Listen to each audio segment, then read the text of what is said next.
Chapter 961. Born from Ash. The tender cry Northern heard from within the complex. What began as a soft whimper but soon swelled. Only added weight to the sadness pressing on his chest.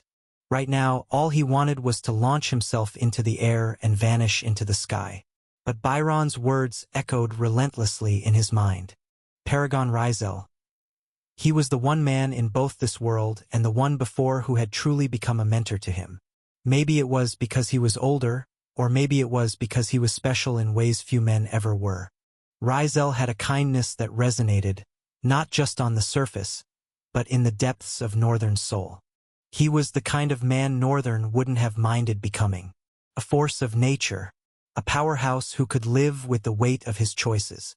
A man for whom dozens of rifts had to be torn open, who needed to be trapped and smothered with behemoths just to make him bleed, let alone die. Burning Storm never would have fallen if he hadn't fought in Lithia. And even then, he had fought alone, long before Northern arrived.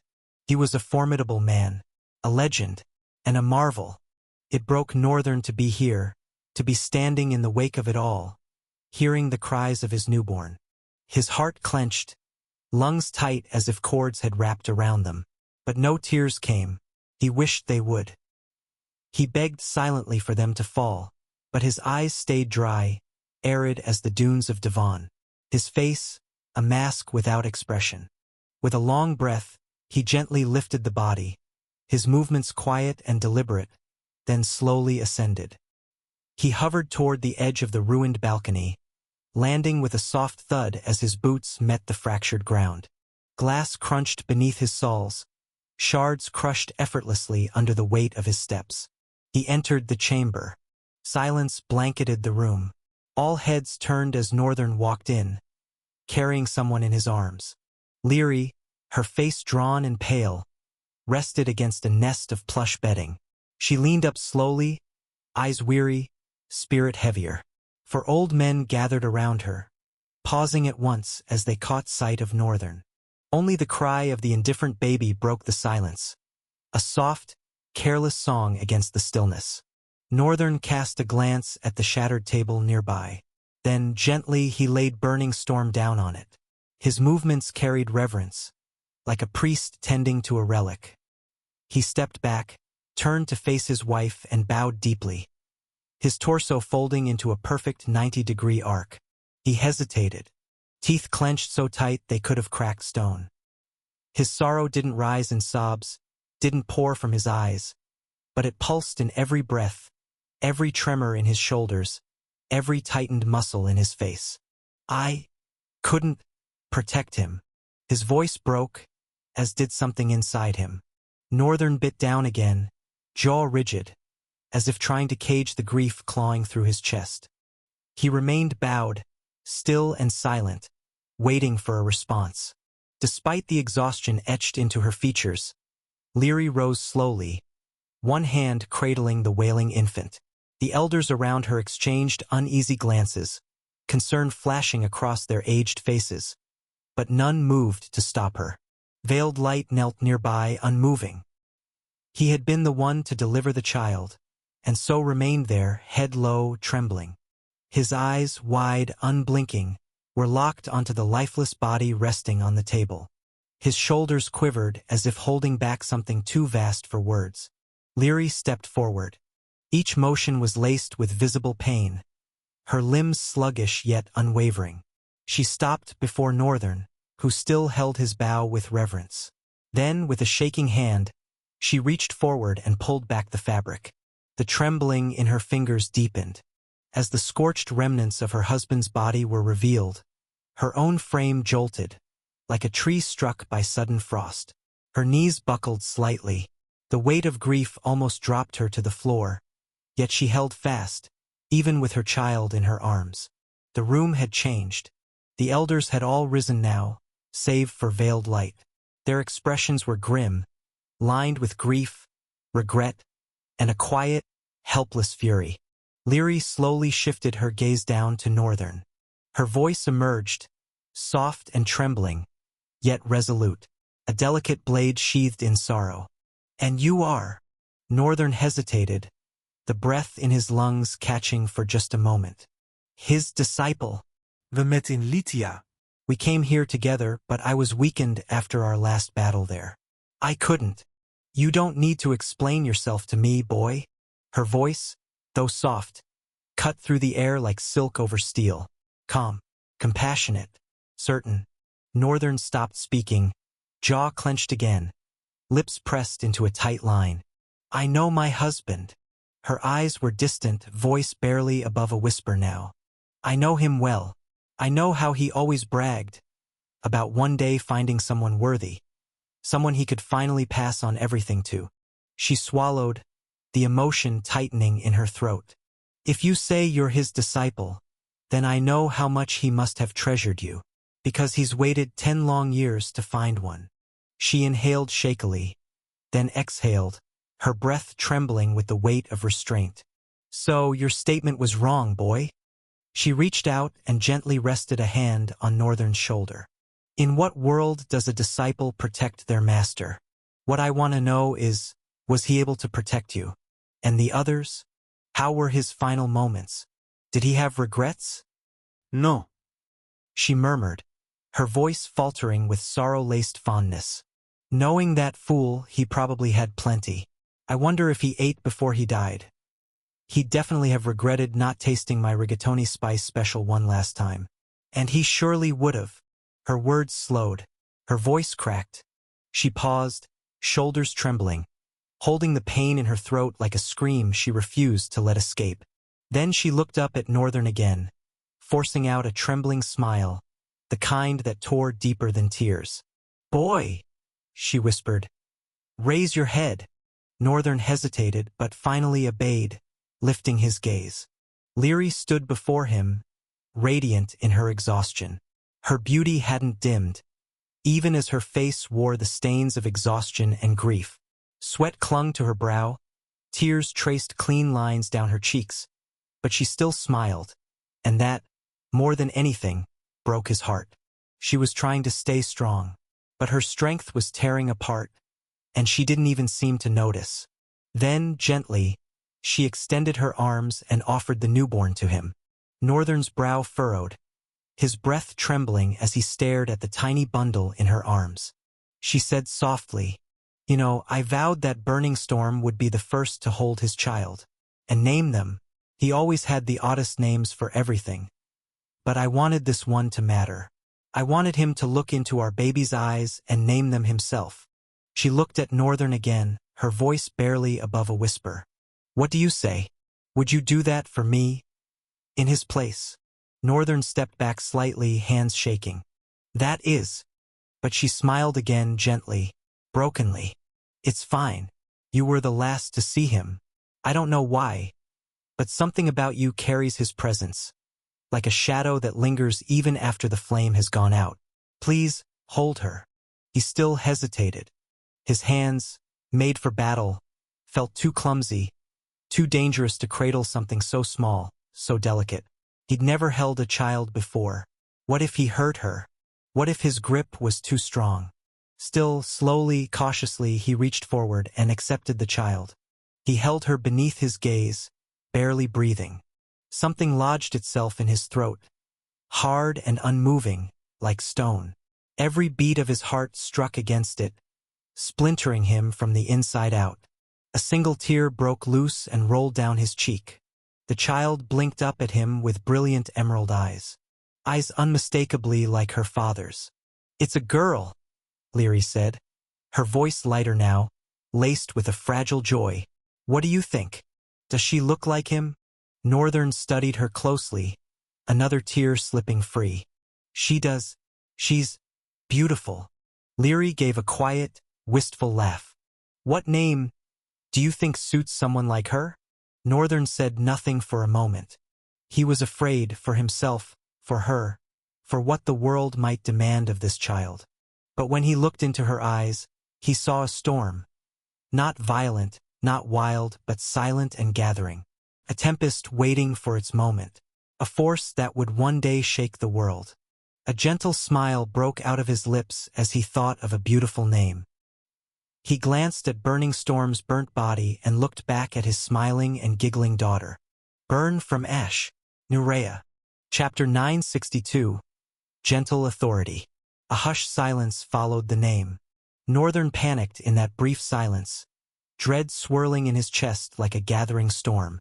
What if he'd unknowingly inherited Shin's questionable naming sense? They weren't bound by blood, but inheritance didn't always need blood. Influence alone could carve its mark. Then, as if sunlight had parted the gloom, Leary's face bloomed with a radiant smile. Nurea, born from ashes. I love it. He hadn't meant to slight Burning Storm, but, stars, his heart nearly skipped. That smile, that was the first real one she'd given in the last few minutes. It wasn't polite or forced or weighed down by expectation. It was pure. For that moment, she was lit from within. No titles, no burden of duty, just a woman touched by something soft. But it passed. She slowly reached for Nurea, lifting the child from his hands with a tenderness that silenced even the walls around them. She smiled again, but this time, it carried a quiet ache as she gazed down at the infant, then looked up at Northern. Sir, Rian, he interrupted, then softened. But you can call me Lael. She hesitated. The name seemed to echo in her mind as she tried it out silently. Lael is a beautiful name. I imagine the person who gave it to you must have been beautiful too. He offered a sheepish smile, one corner of his mouth tugging shyly. My mother is indeed very beautiful. Both of them are, he thought, but left it there. She nodded slowly, her expression dimming into something more measured. If it doesn't bother you, Sir Lael, I'd like to keep you a little longer. There's so much to absorb. And with my position, not just as Burning Storm's wife, but the only person in government still pretending to be sensible, grief isn't a luxury. I get to entertain easily. Would you mind if I pressed you for a few things? Northern's face gradually settled, the muscles in his jaw quieting, his posture shifting just slightly. Not rigid, but he understood the shift in tone. Leary commanded presence not with force but with gravity, and he instinctively matched it. He nodded once. All right, Ma. Leary nodded. All right then. Please, give me a few moments. With that, she turned and walked away, slow, deliberate steps, escorted by the elders. Veiled light rose shakily and followed, the weight of sorrow clinging to his movement like mist. Northern remained behind, watching Leary retreat with a heavy gaze. She was carrying so much, and yet, not a single word of complaint passed her lips. Her posture, her gait, the quiet restraint in her breath. Every detail radiated strength. Not just strength born of will, but the kind carved from pain. Even the way she suppressed her grief, it was frightening. He would have done anything to help her ease that burden. Anything short of giving himself away. She hasn't even accepted he's dead yet.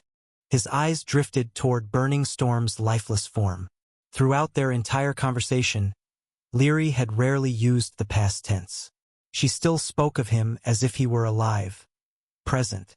It wasn't just denial. It was something deeper. Her heart had not yet caught up with the truth. Northern exhaled, a soft breath that misted into the silence. It's going to be a long process for her, and it hadn't even begun. The thought made his chest ache for her. Several minutes passed. Then Leary returned, the 4 government elders in tow. She stood in front of him, composed now, her features calm, but her shoulders held tight with control. One of the elders, a tall figure with hollow, brooding eyes, held Nurea in his arms like a sacred flame. Leary folded her arms. A slow breath slipped from her lips, then she opened her mouth and warned gently.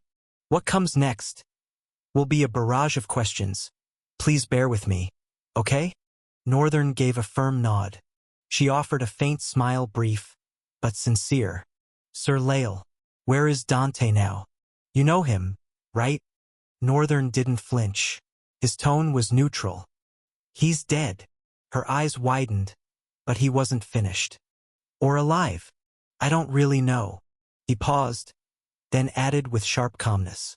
I would say Lieutenant Dante is dead, But there are circumstances that make me want to say otherwise. The one who killed him wasn't me, nor was it Paragon Rizel. It was the prophet that he had been working with, and he was killed by unconventional means. Leary's brow arched. Unconventional means? Northern nodded slightly. Yes, if I had to put it plainly, he was eaten. Eaten? Northern met her gaze without hesitation. Yes, eaten. A deep furrow settled into Leary's expression. Lieutenant Dante was eaten? By this prophet he worked with? That doesn't make any sense. Are you saying he was betrayed? Northern's voice remained even. Apparently so. This prophet, he's the real threat now. I don't know what he's planning, but it feels like he's picking up where Dante left off. Leary's brows knit, confusion flickering across her face. If he's continuing Dante's path, then why kill him? Northern's gaze held hers for a breath, unreadable. Then he shrugged, slow and unbothered. What it looked like to me, he was tired of putting up with Dante. Leary studied him in silence for a few seconds. Then she turned, facing the elders. I'd like you all to excuse us for a few minutes. The fatty officer stepped forward. Lady Leary. In the next few seconds, they exchanged tired glances, but none argued.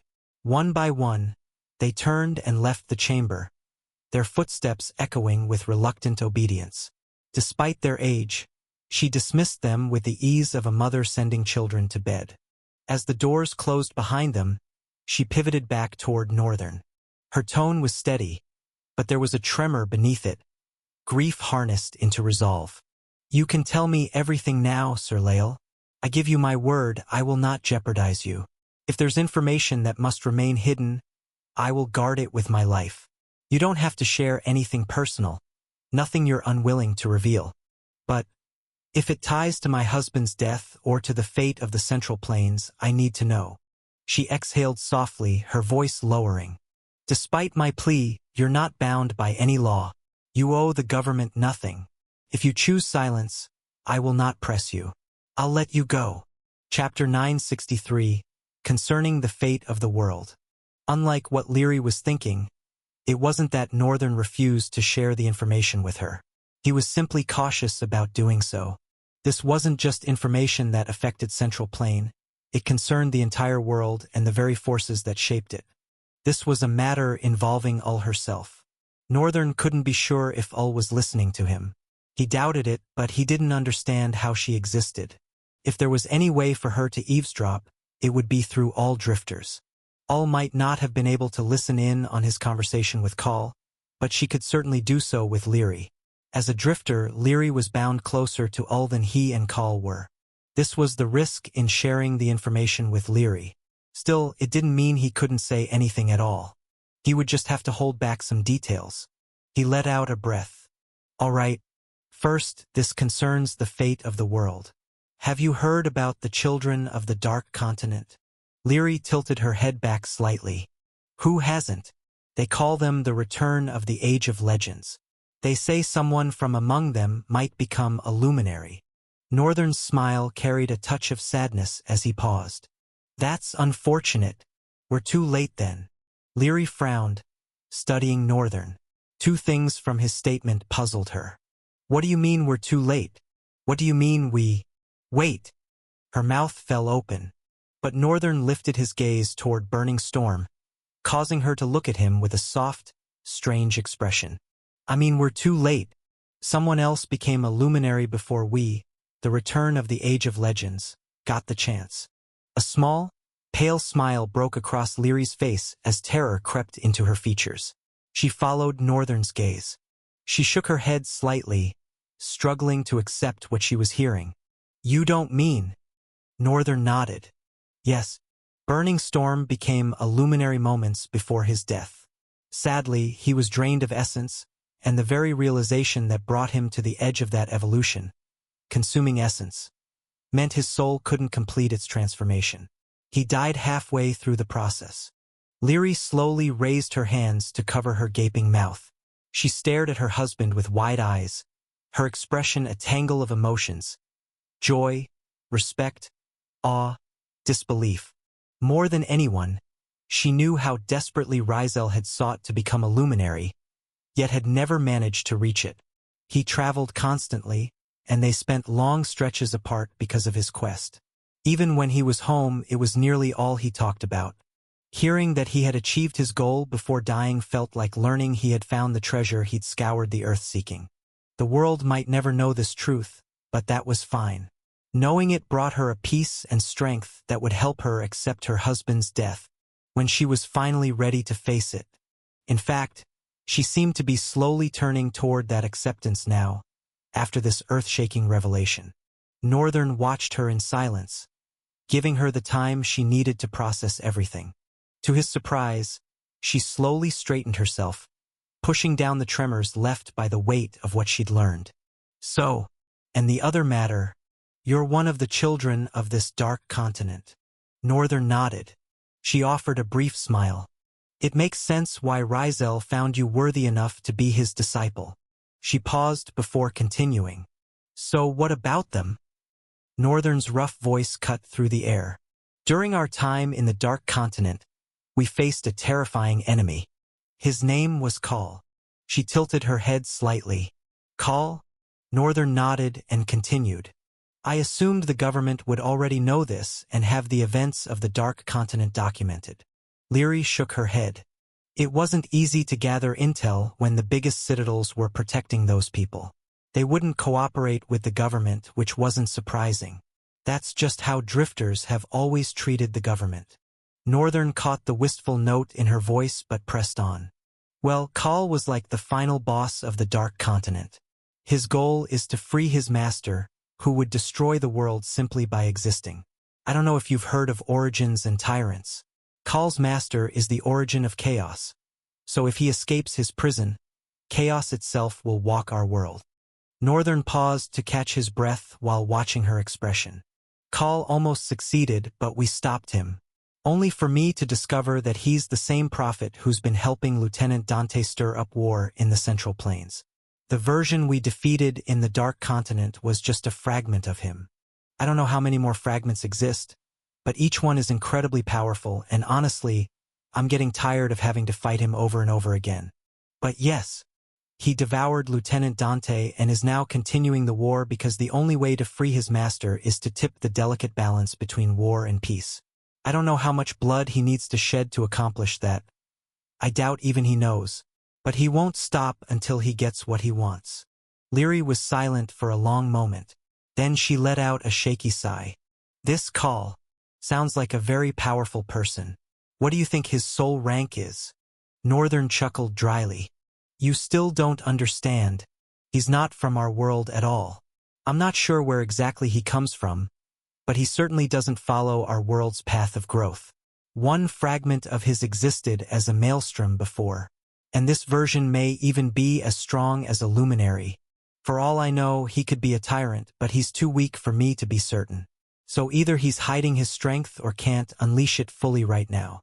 Leary released a shaky breath and stepped back slightly. And you're saying if this guy frees his master, our world will drown in chaos? Northern nodded. Exactly.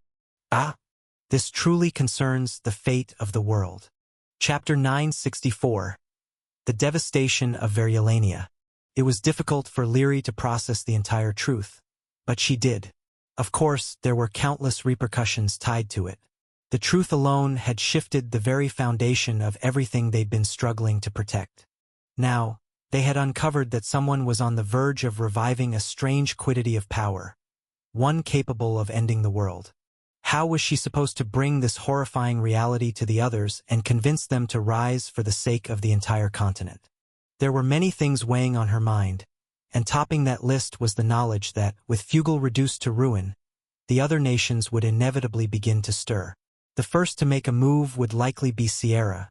That's if they weren't already in motion. Northern was released after answering a few minor questions, which he did with a deliberate caution, careful not to reveal anything that might alert all. Once that was done, Leary didn't keep him any longer. She asked him to leave. But before he departed, she asked if she would ever see him again. Northern hadn't been sure. Still, he promised she would. He almost regretted it a moment later, silently hoping he wouldn't forget that promise. Afterwards, he and Byron soared into the skies and disappeared beyond the city. Their destination, of course, was clear. Verullania. The streets of the capital city of Verullania roared with devastation. Flames leapt from shattered buildings, licking the sky in orange waves, while people scattered in every direction, running for their lives. The estate had been spared for now, but the problem stretched far beyond its walls. It had unexpectedly become the safest place in the entire city, now that chaos reigned across Verullania. Monsters rampaged freely, and humans, no less savage, joined the onslaught. Military soldiers clad in black uniforms swept down into the city like a tide of ruin, pushing their front lines steadily toward the castle. Verullania's own forces surged out in full defense, rallying to protect what was left. At the same time, airships lifted off the ground in staggered bursts, climbing into the smoky skies, some escaping, others circling back. The entire city had become a maelstrom of chaos, its color that of fire and ash, and rising through it all were the cries of clashing steel and the shrill, gut-wrenching wails of the dying. A tremor rippled through the ground as a calamitous destroyer crashed through the outer wall. A grotesque, tusked creature dripping with ichor, its bony frame wrapped in molten sinew. It howled, and the sound shattered windows, toppling already weakened archways into clouds of brick and dust. The skies, once sapphire, were now stained a blistering crimson. Ash fell with snow, coating armor, rooftops, and corpses alike. A cathedral bell tolled faintly in the distance, though no one rang it, its echo warped by heat and warping winds. Soldiers clashed beneath the tower's shadow, their formations breaking under the relentless advance of the horde. The ground was slick with blood. A child screamed, muffled by the thunderous charge of mounted beasts, half machine, half flesh, ridden by some squad of military revolutionists. Lightning crackled from the tip of a mage's staff, arcing through 3 creatures before vanishing into the void. Moments later, his head rolled, separated cleanly by a man with white short hair and dark eyes who vanished in a blink. A wyvern shrieked above, spiraling downward in a corkscrew of scale and smoke, jaws agape. It slammed into a plaza where nobles once held garden feasts. Now only charred remains and fractured marble fountains remained. Through the haze, a lone banner flapped, tattered but unfallen, bearing the crest of Verullania, a phoenix crowned in stars. And beneath it, a battered captain roared a final command. "Hold the line!" His voice was swallowed by the chaos, but his men obeyed. Not because they believed they would survive, but because nothing remained to fall back to. The entire city was already in ruins, yet they were still shedding sweat, blood, and life to defend the castle, to stop the tide of revolutionists from breaching its gates and claiming it. But that hope was starting to feel like a delusion. They were bound to fall sooner rather than later because these soldiers were simply too strong. They had descended upon the capital without warning, storming in with terrifying airships that blotted out the sky. At the forefront was a towering man with snow-white hair and piercing dark eyes. His face was as still and chiseled as a stone monument. His olive skin glistened under firelight, and even without lifting a weapon, his presence alone was formidable. Every movement he made spoke of overwhelming strength, and his speed was monstrous. Still, the soldiers of Verullania had someone of their own to lean on. He stood atop the castle wall, golden cloak rippling behind him like a torn banner defying the storm. His expression was unreadable, hardened by countless wars. Jagged beards ringed his jaw, and his cold gray eyes scanned the ruined city below. Eyes so drained of warmth, they might as well have been carved from stone. Then, slowly, the man turned his gaze to the distant mountain forests that flanked the outer gate of Verullania. He sighed. "How did we get here? What is going on?" Clicking his tongue with a trace of disdain, he stepped off the wall, casually dropping from the high ledge. He landed without ceremony. The earth split beneath the weight of his fall, sending debris in all directions. He didn't flinch. He kept walking, unbothered. From the smoke ahead, a twisted monster charged toward him. It resembled a hunched man, but stood nearly 12 meters tall. Its limbs malformed, its mouth yawning open in hunger. Before he could act, another figure intercepted it. A flash of silver cut through the haze. A long sword, gleaming under moonlight, carved a brutal arc through the beast's chest, black ichor spraying like a ruptured tank. The figure glanced his way and shouted, "Prominent leg, don't worry about this one. Please, save my father's kingdom." The Duke looked at the young man with a flicker of surprise, just for a moment. Then he let out a short laugh and shook his head. These people, always pushing responsibility. Chapter 965, Prominent Leg. However, if the prince himself is personally asking, there's nothing I can do. As the sole duke, Prominent Leg was the most formidable noble and the strongest drifter in all of Variolania. If anyone could save the kingdom, it was him. Everything had unraveled so quickly. Some unknown terrorist faction had struck the airport, and now the entire city was buckling under the weight of a merciless siege. And as if fate hadn't already turned cruel, they couldn't call on the Academy for aid. Not when it had barely withstood an avalanche of monsters. There was no question anymore. Whoever had planned this destruction had done so with brutal precision. But why? Why Variolania? Prominent Leg already had his suspicions about Dante's strange movements. That young military leader should never have had the authority to pull off a decision of this magnitude. Which only proved one thing. Not just Variolania, but every nation had grievously underestimated him. Either way, Dante would live to regret the day he chose to assault Variolania. Was it still possible to turn the tide of a battle already doomed to be lost? That was exactly why they called him Prominent Leg. Because when his legs stepped onto a battlefield, the fight never lasted long. Duke Hanseal scanned the chaos below. His eyes narrowed. A beat passed. Then a thin, sharp grin carved across his face. Found him. He vanished. A streak of gold tore across the air, his cloak streaming behind him. Then, like a golden tempest erupting from the sky, he crashed down into the advancing enemy ranks with thunderous force. Government soldiers flew back like splintered debris, skidding and tumbling across the blood-soaked ground. Prominent Leg surged forward, his body the embodiment of force, cutting through them like a battering storm. He seized one soldier by the head, lifting him effortlessly. With a sharp pivot, he slammed the man into the next soldier behind him.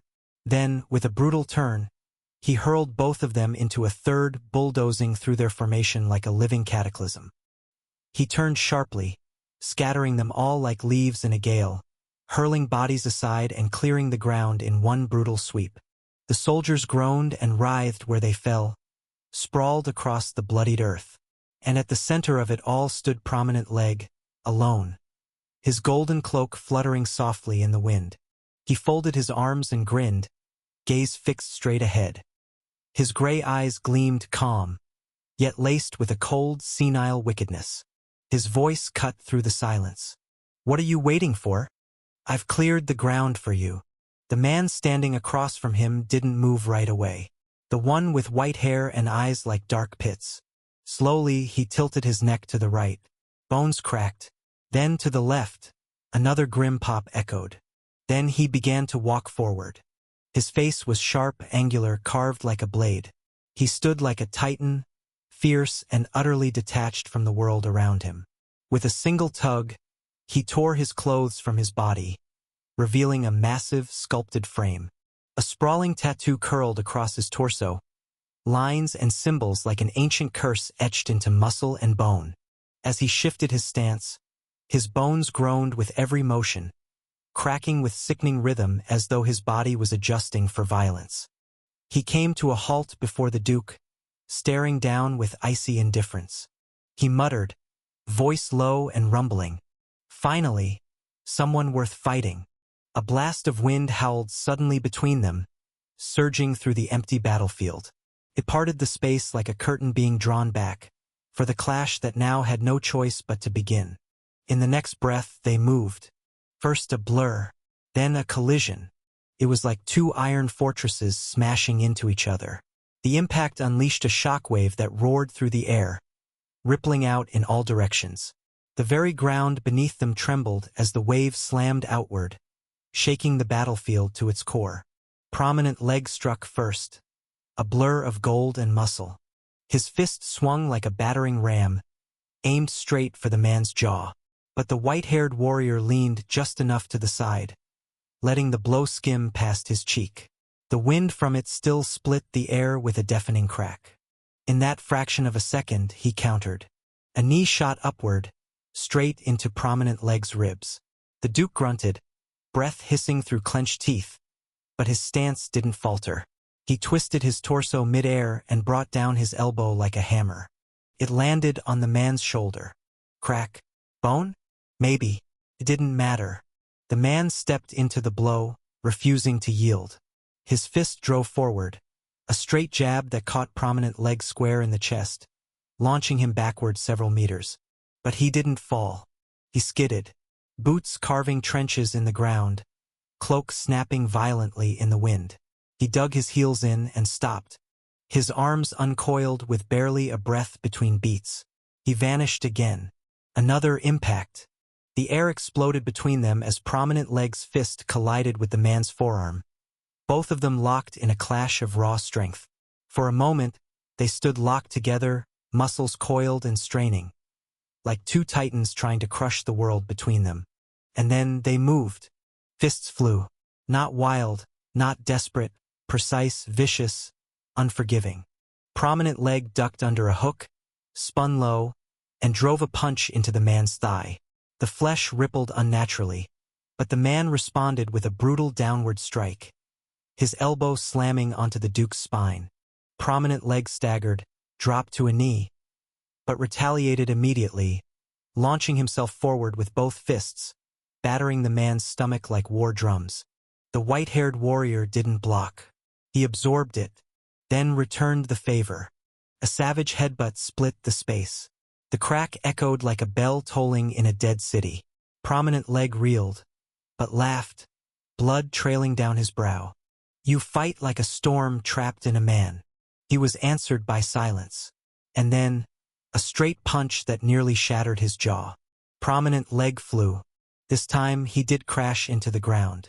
Dust and blood kicked up in his wake, carving a bloody trail through the field. But before it could settle, he rose again. No words, just breath. Shallow, rhythmic, controlled. His muscles pulsed, his veins bulged, and then he launched himself forward again. They met once more in the center. A relentless exchange of strikes and blocks. Dodges measured in millimeters, counters born of instinct. The sound of fists meeting flesh, bone striking bone, filled the air like the beat of a war march. Neither yielded. They fought not like men but like ancient weapons brought to life. Each punch was a declaration, each kick a story of violence. They slammed into each other again and again and again, until blood misted the air, until the ground began to split beneath their feet, until the air itself howled with the force of their fury. And still they fought. Chapter 966. A Siege Wall of Offense. Their class continued to resound across the entire battlefield with a chilling intensity. At some point, it even felt like soldiers paused to watch the fearsome and amazing clash of force. The two of them battered each other without talent abilities, none ready to yield under the terrifying power of the other. With another fearsome clash that resounded, both of them staggered back. Blood rolled down the nose of them. Military man. Despite how ferocious their clash had been, his body was still kind of clean. There were a few bruises here and there, but there was no blood. He trembled as he staggered back and staggered front and slowly straightened. Then he raised his thumb and wiped the blood off his nose and looked at it with an impassive expression. No one has ever made me bled in a while. He raised his head and looked at Prominent Leg. Who are you? Prominent Leg was bleeding more than the man. His beards were smeared with blood, from his mouth and nose, even somewhere at the edge of his brow, and his forehead was dripping with blood. But a wild and fierce grin was aglow on his face. It was, in fact, as though his bleak expression had somehow managed to come to life from their few minutes of exchange. His grin seemed to widen. Me? Bah! Pay me no attention, boy. I am just a man that has outlived his time. But many have the habit of calling me Prominent Leg. He tilted his head a little bit. A befitting name indeed. Prominent Leg. Why are you not using your talent? Prominent Leg grinned. Why should I, when you're not using yours? The man was silent for almost a second. Then he exhaled. This battle is going to be a long one. Slowly, his body began to glitter, and an armor wrapped itself around his body. When it was done, he was wearing a heavy metal armor. His feet to his waist was fully cladded in heavy metal. His upper body, however, was still naked, with his roguish tattoo tracing every arc of his torso in a fearsome and devilish manner. He opened his hands and sparks began to join and form, revealing a long and large broadsword. It wasn't so great in length, however. The sheer wideness was enough to strike fear on whoever it would be falling on. However, Prominent Leg only seemed to broaden his grin. Indeed! Indeed! He opened his hands and sparks began to form around his hand. After a while, 2 long swords were in his hands. He lashed them sideways and flew forward. Both of them collided with a shockwave and flew back and bolted forward again. Their swords carved through the air and slammed against each other in quick, ferocious succession. Their legs moved with it, slashing against the landscape powerfully. They moved with unbridled speed, exchanging blows with terrifying force. The battlefield trembled beneath their fury. The military man's broadsword came crashing down like a falling mountain, crushing, unrelenting, a force carved from resolve. But Prominent Leg didn't yield. He crossed his twin blades above his head, bracing against the impact. The shockwave tore dust into a violent spiral, yet he held, teeth bared in a grin. Then, with a deft twist of his wrists, he deflected the blow not away, but sideways, bending the momentum just enough to crack open a fleeting gap. And he struck. His left sword arced upward in a savage slice aimed at the ribs. The military man twisted, but not quickly enough. The blade carved a shallow line along his side, painting his skin red. Before Prominent Leg could close in, the broadsword was already sweeping back, a wide, horizontal cleave that forced him into a backwards leap. But Prominent Leg didn't retreat, he flowed. His footwork was deceptive, movements winding like a serpent's coil. He didn't just press forward or fall back, he curved, shifted, struck from angles that seemed wrong until they landed. His twin blades weren't mere weapons. They were fangs, snapping and slithering, slicing in whip-fast flicks, spinning reversals, and stabs that came from nowhere and everywhere. The military man adjusted. His defense was no longer just reactive, it was tactical. Every block turned into a counter, every parry a thunderclap. His footwork was a fortress, unyielding, ironclad. When Prominent Leg feinted high and swept low, the broadsword met him with a ringing crash that sparked the air. Still, Prominent Leg pressed on. He ducked beneath a beheading strike, rolled low, and surged inside the man's guard. His right blade lunged for the gut, only to meet cold metal as the man pivoted, letting the sword glance harmlessly off his armored thigh. Before Prominent Leg could withdraw, a brutal fist collided with his jaw. His head snapped back. Blood sprayed. He staggered, nearly dropped, but even in recoil, his left blade whipped out in a vicious backhand.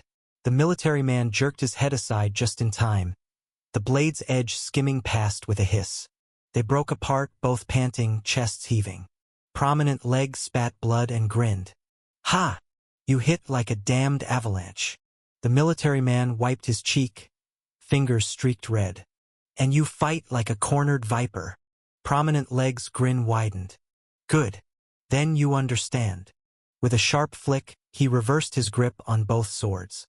Then he moved, not with overwhelming speed, but with terrifying purpose. Every strike was deliberate, every step a part of the dance. He attacked high, dipped low, feinted a thrust, then spun into a sweeping slash at the knees. The military man blocked, parried, countered, but Prominent Leg never stopped shifting. He weaved, struck, vanished, and reappeared like the wind. It was like fighting a storm with blades for rain. But the military man was no mere wall. He was a siege. He caught a flicker, Prominent leg overextending just for a breath and seized the chance. His broadsword came down in a savage overhead arc. Prominent leg crossed his blades to block, but the force drove him to one knee. The ground beneath cracked with the impact. For a moment they locked, their brute power bearing down on tempered skill. Then Prominent leg laughed, and with a violent twist, he split his blades outward, breaking the broadsword's line, and drove his boot straight up into the man's chin. The impact echoed like a gunshot. The larger man reeled, head snapping back. Prominent leg surged forward, both swords a blur of silver lightning. Chapter 967. A Battle of Persistence. The military man staggered, but his stance never broke. His head snapped up, eyes sharp, jaw clenched. Blood trickled from his lip, but his expression was cold, colder than tempered steel. Prominent leg's twin swords shrieked through the air, one angled for his throat, the other for his ribs. Clean kill. But the military man moved. His broadsword, still recoiling from the earlier clash, wasn't in position to parry. So he didn't.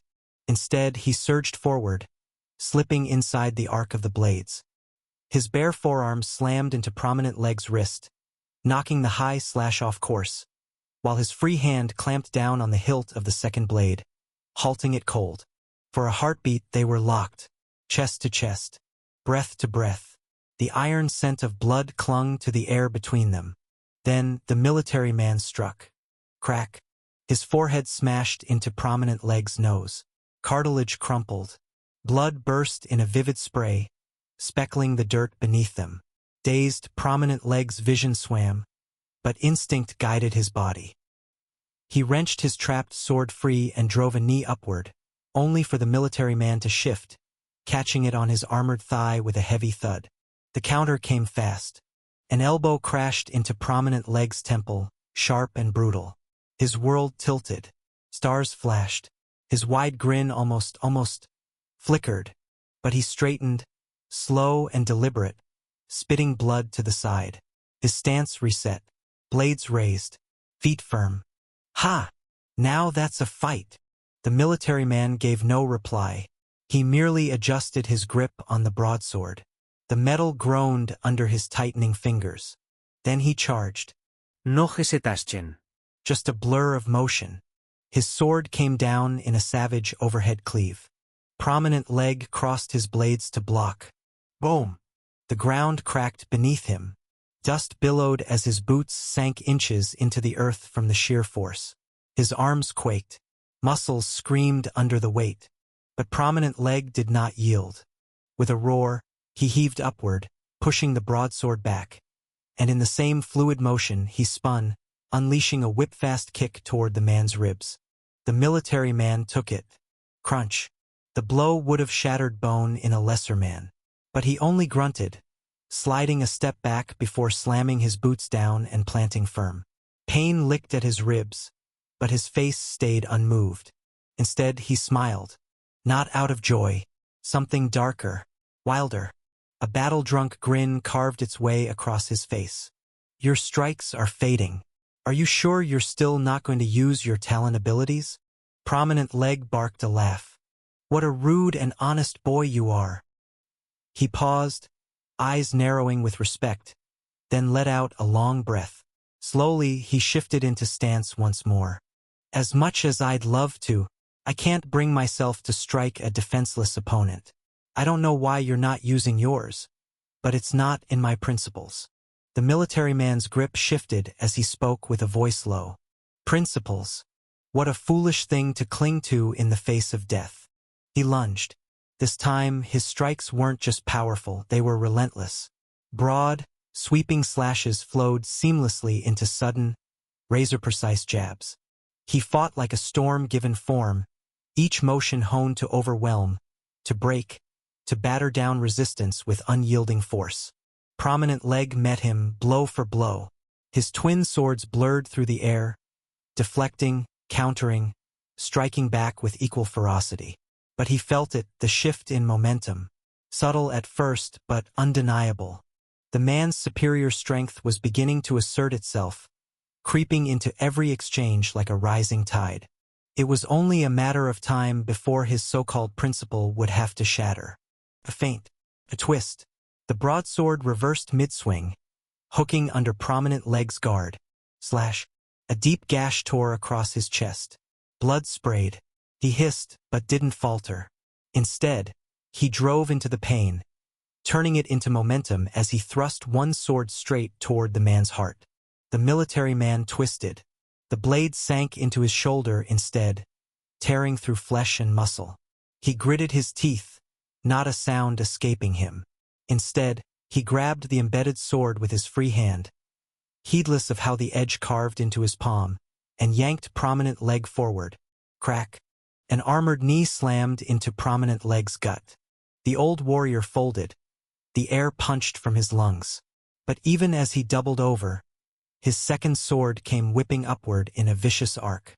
The military man jerked back, but not quite fast enough. The blade's tip carved a red line from his chin to cheekbone.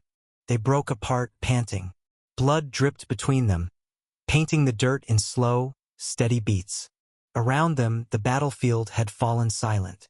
Even the distant clash of war felt muted, like the world itself was holding its breath. Prominent Leg wiped his mouth, smearing crimson across his beard. His grin was ragged, but the fire behind it burned bright. You intend to force my hand, don't you? The military man touched the line on his cheek, smearing blood across his fingertips. He stared at it, then raised his eyes. They burned not with rage but something colder, something far more ruthless. First, I'll show you how foolish principles are in the face of death. Then I'll break you, make your old body tremble with fear, and in shame you'll use your talent abilities. Prominent Leg chuckled. What a very strange man. Do you want to die that badly? He raised his swords again. The military man shifted his stance. And then, the air itself seemed to shatter as their blades clashed once more. This time, the military man fought with a different kind of fury, not just raw strength but ruthless precision. Every strike was a calculated dismantling, each step a hammering rhythm meant to break Prominent Leg down. He wasn't trying to win. He was trying to crush. Prominent Leg's twin swords danced, deflecting, parrying, carving arcs through the air. But the weight behind each of the military man's blows sent violent tremors up his arms. His muscles screamed. His breath came in ragged gasps, lungs seizing with every motion. You feel it, don't you? The military man's voice was a low growl, his broadsword crashing down like a falling guillotine. Your body failing you. Prominent Leg twisted aside just in time.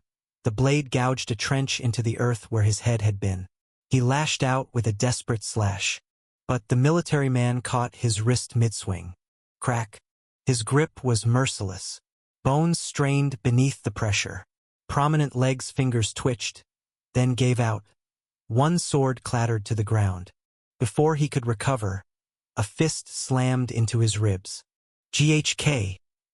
He staggered back, blood bubbling at the corners of his mouth. But the assault didn't stop. A sweeping kick took his legs out from under him. He hit the dirt hard, barely rolling aside as the broadsword came down like a guillotine, burying itself where his skull had been moments ago. He kicked upward on instinct. His boot slammed into the man's jaw. But the military man didn't budge. His head snapped back slightly, but his grip on Prominent Leg's ankle held firm, unyielding. He spat to the side, voice coiled with contempt. Pathetic. Then, without pause, he lifted Prominent Leg and slammed him into the ground like a broken doll. Boom! Dust erupted. Prominent Leg's vision whited out for a second as agony screamed through his spine. He barely registered the next impact. Another bone-rattling slam into the earth. Then another. Each one knocked the breath from his lungs. Each one felt like a death knell sounding through his body. The military man wasn't fighting anymore. He was breaking him. With a final, contemptuous heave, he flung Prominent Leg across the battlefield. The old warrior tumbled, skidding through blood-soaked dirt until he came to a halt on his knees. His remaining sword was still clenched in his grip, but his arm trembled with the effort. His breath came in wet, stuttering gasps. Blood leaked from his lips, his nose, his brow. The military man strode forward, broadsword resting across his shoulder. His expression was carved from ice. Still clinging to that principle? He mocked. Still refusing to use your talent? Prominent Leg coughed, spitting red. His fingers tightened around his blade. He he he. A broken, bloody chuckle escaped him. Then, slowly, he pushed himself upright. His legs shook. His frame swayed. His body screamed for rest. But he stood. You're a real piece of work, kid. The military man paused, watching him closely. Prominent Leg raised his sword. But if you think this is enough to break me. His grin returned, cracked, bloodied, but unyielding. You've got another thing coming. The military man's eyes narrowed. Then, with slow intent, he planted his broadsword into the earth. Fine. He cracked his knuckles. Then I'll do it with my bare hands. He lunged. Prominent Leg swung. The military man ducked low and drove a fist into his gut. URK. A second punch cracked into his ribs. A third shattered into his jaw. Prominent Leg's head whipped back. But before he could collapse, the man seized his throat and lifted him off the ground. Look at you, he hissed, voice low and venom-laced. Holding on to something so useless, principles in the face of death. My face. Childish, for someone your age. Prominent Leg, or whatever you're called. The look in Prominent Leg's eyes dimmed, just slightly. But his grin didn't falter. If anything, it sharpened. There was no fear in his face. He was enjoying this. The clash, the pressure, the pain. He wanted more of it. But even so, it was a losing battle. The military man was stronger. Of that, there was no question. Prominent Leg was a sage, and yet he was certain the man before him was at least an ascendant. Maybe even a paragon. And that only made it more baffling.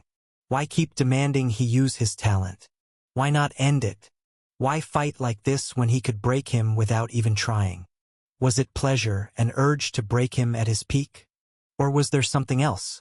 Could it be he couldn't use his own talent until Prominent Leg used his first? The thought twisted through his mind, hazy but persistent. Maybe he wasn't right, but he was close. He could feel it, which meant this brutal, punishing battle was reaching its final acts. Chapter 968.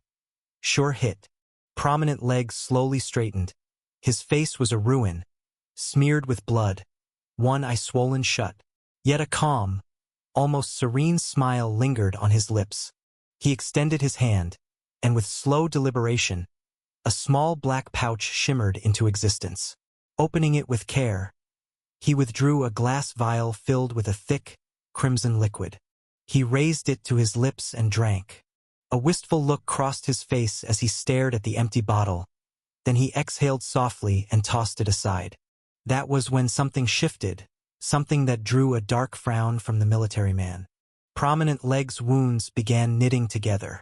The blood on his face evaporated like dew under sunlight, and a faint glow returned to his skin, lending it a vitality that hadn't been there moments before. Oh? So you had a trick up your sleeve after all. Prominent Leg offered a lazy shrug. Haha, I stumbled upon this little hotcake somewhere deep in the Empire. They call it the Red Miracle. Strange drug, heals just about anything. Rare, of course. But you can't really fault a senile old geezer like me for playing a little dirty. The military man stared, stone-faced. It doesn't matter what trick you pull. I'll just break you again. Prominent Leg grinned wide. Oh hoo, I like that fire, but I've already figured you out. He shifted his stance. A low hum began to resonate from his frame as soft yellow essence threaded through his limbs. The air around his legs rippled, warped, like heat rising off sun-scorched stone. The military man's expression tightened. His grip firmed around the hilt of his broadsword as the battered old warrior stood poised to explode. He glared at Prominent Leg and muttered, "Finally!" The Duke exhaled, a long, measured breath, and smiled. "Boy, you have no idea what's coming." Then his legs vanished in a blur. The ground beneath him detonated as he launched forward. Not with a sprint, but a kick so forceful it cracked the earth. Afterimages shimmered in his wake. The military man barely got his blade up in time. Prominent Leg's heel slammed into the broadsword like a meteor crashing down from the heavens. The sheer impact sent the soldier skidding backward, his boots carving deep trenches in the soil. His arms buckled, trembling from the blow. And before he could even blink, Prominent Leg was airborne, twisting midair like a spinning top caught in a cyclone. His opposite leg cut through the air in a vicious roundhouse, aimed squarely at the man's skull. The military man ducked, but not fast enough. A crescent of fire erupted from the arc of the kick, tearing through the space where his head had been. The heat grazed his cheek, burning hot enough to sting. His eyes widened for the first time. Fire! Prominent Leg landed lightly, knees bent, legs coiled like springs. Not just fire, boy. Then he flickered. One moment he stood firm, the next gone. A brutal knee drove into the military man's gut before he could react. The air fled his lungs in a gasp drowned by blood. He staggered. Then a spinning heel cracked into his ribs, the blow hurling him sideways like a rag doll. He crashed through a crumbling wall, stone exploding around him in jagged bursts. But Prominent Leg didn't stop. He leapt, twisting midair. Heaven's descent. His leg came down like a guillotine from the sky. The military man rolled just in time. The ground ripped open as Prominent Leg's heel struck, a sharp crack echoing across the battlefield. The earth fractured beneath the blow, fissures spiderwebbing in every direction. Dust surged up in a wave, and the shockwave blasted nearby soldiers off their feet, scattering them like leaves in a gale. The military man scrambled upright, breath ragged, blood running down his chin. His chest heaved with effort. Cracks lined his lower armor, deep and spreading. And Prominent Leg? He stood at the center of the crater, one leg still embedded in the shattered earth. Slowly, he lifted it out, fragments of stone crumbling from his foot. Then he rolled his neck with a satisfying crack, eyes burning with quiet fire. How about now? Is this enough for you to use your talent? The military man wiped the blood from his mouth, then grinned. Barely, but I can see where your name truly comes from. It's your true name, isn't it? Prominent Leg chuckled, then looked down at him. Telling you my true name would make things a little too obvious. And where's the fun in playing all my cards at once? But maybe I'll reconsider. If you retreat now and stop attacking my home, you can always come back in 20 years, after I'm dead. The man gave a dry laugh, then the steel returned to his eyes. He surged forward with raw force, hurling his broadsword in a deadly arc. But Prominent Leg was already gone. Too slow. His legs snapped out, unleashing a blinding flurry. 100 heavenly kicks. The air screamed as afterimages erupted around him. Dozens of blazing kicks, each one crashing down like a cannonball, each one cloaked in fire. The military man raised his sword just in time. The impacts hammered into him, relentless. Each strike landed with surgical precision, driving him backward. His boots scraped deep into the ground, his muscles strained against the storm. Yet the blows kept coming. His sword groaned, the metal cracking beneath the punishment. Then came the final kick. Not fast, not flashy, just inevitable.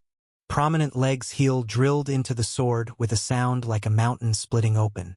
The weapon shattered, a burst of sparks and metal, and the military man flew, his body tearing through the battlefield like a meteor.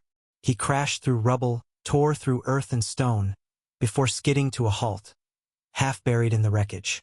Silence. Prominent Leg exhaled. Steam hissed from his legs. His body throbbed with pain. Each breath burned his chest. But his grin was feral. That's what happens when you wake the old dogs. Then, a hand emerged from the debris. The military man pushed himself up, body battered, armor shattered. Yet his eyes burned with a wild, ravenous light. Good. He spat blood, his voice low and steady. Now I don't have to hold back either. Prominent Leg's grin widened. Heh. Heh heh. Did I make you angry? Chapter 969, Usurper. Ultron had been noticing something peculiar about Prominent Leg's kicks, beyond their terrifying firepower. They struck with uncanny timing. Naturally, Ultron's first talent ability had always been utility-based. He wasn't much of a fighter. His talent leaned toward practicality, not battle. That was before he became a paragon. It had barely been a week since that awakening. He was still adapting to his new capabilities. Yet even in that short time, Ultron had already become this formidable. A tempest in the making. Despite wielding a utility talent, life never spared him the brutality of conflict. He'd been hurled into the pit of hell more times than he could count. And every time, he'd crawled out with bloodied fingers and a heart that refused to stop beating. He remembered the Tier 7 rift shatter that swallowed his entire village whole. He remembered the military ship tossing him overboard to lighten the load during a storm, left to survive in a sea swarming with beasts that reeked of bloodlust. And he survived. He clung to wreckage and drifted through the shrieking dark, surrounded by snarling horrors that tore each other apart in the water around him. He fought. He bled. He endured. And now he was here.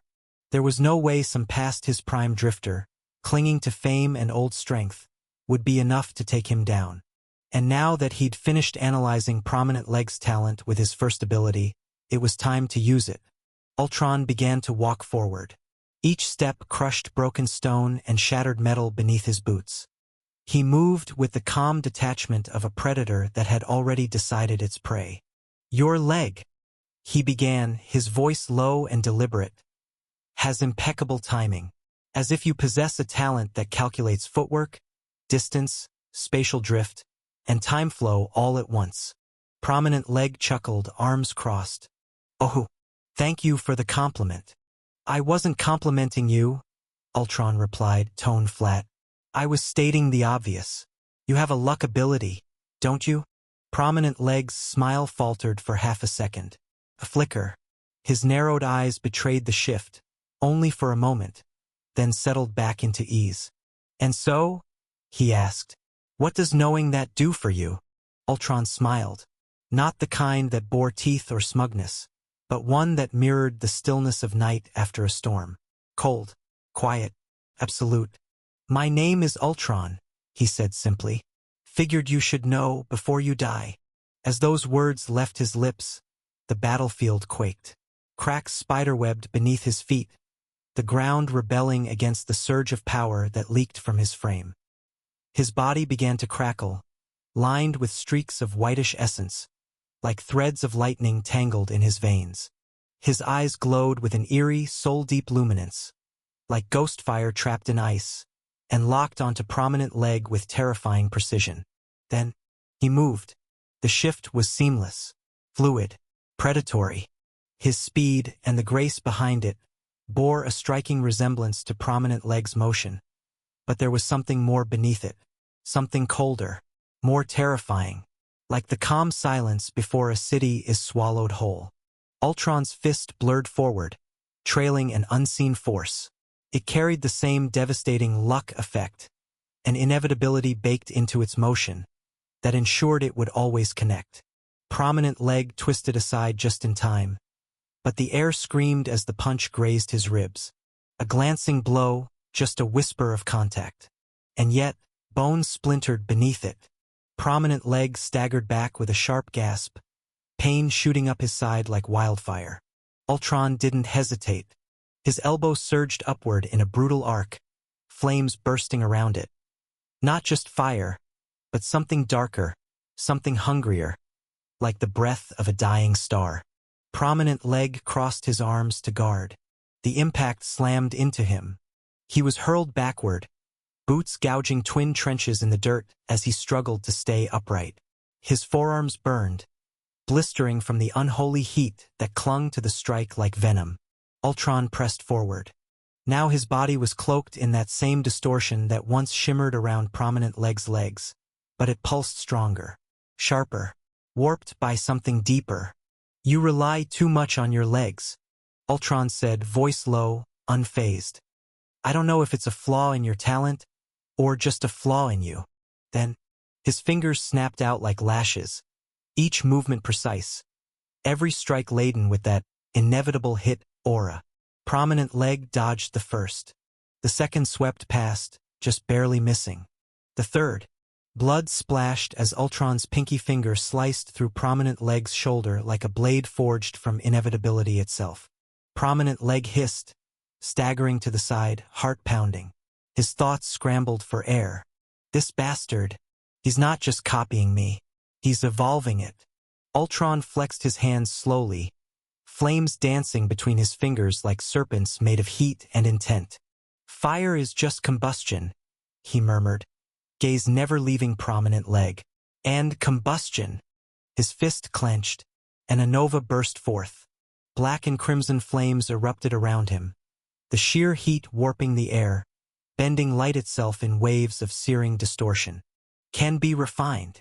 Prominent Leg gritted his teeth for a beat before he exhaled, and suddenly laughed. It wasn't defiance. It was madness threaded with pride. A grin streaked with blood and fury. Ha! Ha ha ha! So what? You stole my tricks? Fine. His foot slammed down. Then let me show you how a real master uses them. The earth shattered beneath him as he lunged forward, a blur wreathed in blue-white fire. His legs moved like whips of divine fury, each step ripping trenches in the battlefield. Ultron didn't flinch. He met him head-on. And then it began. Their clash was no longer a battle, it became a cataclysm. A storm of flesh and fire and force. Every kick Prominent Leg launched, Ultron mirrored, but not with legs. With arms, elbows, knees. Each strike of Ultron's landed harder, cleaner, deadlier. Prominent Leg spun, his heel whistling through the air toward Ultron's temple. Ultron caught it mid-spin, his fingers locked around the ankle like steel jaws. Then came the sneer. Predictable. He crushed the joint. Prominent Leg screamed as bones popped and twisted beneath the grip. But even in agony, he didn't stop. His other leg lashed upward in a brutal arc, an uppercut kick born of desperation and rage. Ultron leaned back, letting the strike sail past his face. But the flames didn't miss. A geyser of yellowish fire burst from the kick's arc, engulfing Ultron in a searing, pulsing inferno that swallowed him whole. Silence.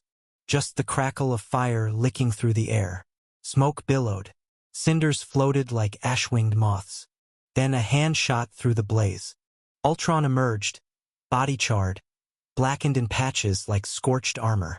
His skin steamed, his frame cracked, but his eyes were still glowing with an eerie and dangerous light. Chapter 970. The Beginning of Destruction.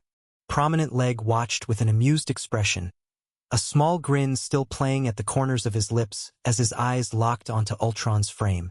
The massive soldier was a far cry from how he'd looked when the battle began. His body was carved with countless wounds, blood streaming down his face and torso in winding rivers. Bruises bloomed across his skin like ink stains, dark and spreading. Yet his eyes hadn't dulled. If anything, they burned even fiercer now, colder and more dangerous than before. That quiet intensity made the Duke begin to grow uneasy, his confidence faltering. But Prominent Leg kept grinning, undeterred. You're strong. Makes one wonder. Where in the world has the government been hiding people like you? He said, voice laced with irony. Were they breeding war machines in the shadows, and now what? They finally feel ready to bare their fangs through some lousy young paragon? After everything the Alliance of Nations has done for the prosperity of that government, this is how they repay us. Ultron remained silent, indifferent. He stood like a monolith, unshaken, unbending. His very presence casting a weight across the battlefield that was hard to ignore. Around them, chaos still raged. The clash of steel, the shrieks of monsters, and the thunder of collapsing buildings echoed through the war-torn city. Fighters scrambled to defend the walls from being overrun. And yet, amidst the carnage, a few soldiers, some even civilians, had paused just long enough to witness the standoff. Their eyes flicked between the two figures locked in silent tension. Then Ultron moved. Just slightly. His gaze narrowing. His focus tightening on the man before him like a blade being drawn from its sheath. It's useless. His voice was low but heavy enough to pierce the din. The question you ask is useless. I hate the government as much as I hate the Alliance of Nations. Prominent Leg's expression darkened. His grin vanished. Fingers curled into fists. And yet you fight for them. Ultron remained silent for a few moments. His eyes seemed distant, unfocused, like he was peering through time rather than the man before him. Yet even in stillness, with his strong, angular features cast in cold light, he looked anything but vulnerable. There was a threat in the quiet. Tension. Then he exhaled, subtle, almost soundless. I see. You still don't understand. Prominent Leg's eyes narrowed slightly. Understand what? That the entire continent is under siege. The government, the nations, everything will collapse. Silence hung for a beat. Then Prominent Leg erupted into laughter. Wild, unrestrained. He threw his head back as the sound tore from his throat, almost defiant in its madness. The fit of laughter only lasted a few seconds before he staggered, grimacing and clutching at his ribs, his injuries biting back with sharp pain. He inhaled raggedly, forcing himself upright once more. A crooked grin curved across his face as he fixed his gaze on Ultron. Funny. Very funny. The continent is under siege, you say? That's the best joke I've heard in years. You're going to bring down 25 nations? Including an empire that holds 40% of the continent's population? The first nation to ever rise in the Central Plains. Ultron didn't flinch. His expression was stone, void of mockery, of warmth, of doubt. All will fall, starting with Variolania. Prominent Leg's grin faltered, warping into something darker. His eyes sharpened. Why Variolania? Ultron looked around the battlefield with a distant, hollow stare, as if searching for something he couldn't quite see. Because that's the only way the Academy can be destroyed. Prominent Leg's expression soured. His mouth thinned, eyes tightening with a dangerous grimace. What? In that moment, pieces began to shift, sliding into place inside his mind with a weight that made his stomach turn. One of the first signs of this conflict had been the airships. All stolen. Every last one, hijacked before the airport was obliterated. It hadn't seemed part of a greater strategy, just a troubling wave of thefts that had grown bolder over the past few months. Airports attacked. Supply lines sabotaged. The Alliance had dismissed them as isolated incidents. Minor insurgencies, not worth prioritizing. But now it reeked of orchestration. His gaze sharpened to a blade's edge. Don't tell me, you people collaborated with terrorists. You stole the airships to trap the students, so they couldn't return to the Academy? Ultron offered a faint smile, barely more than a shift in his lips.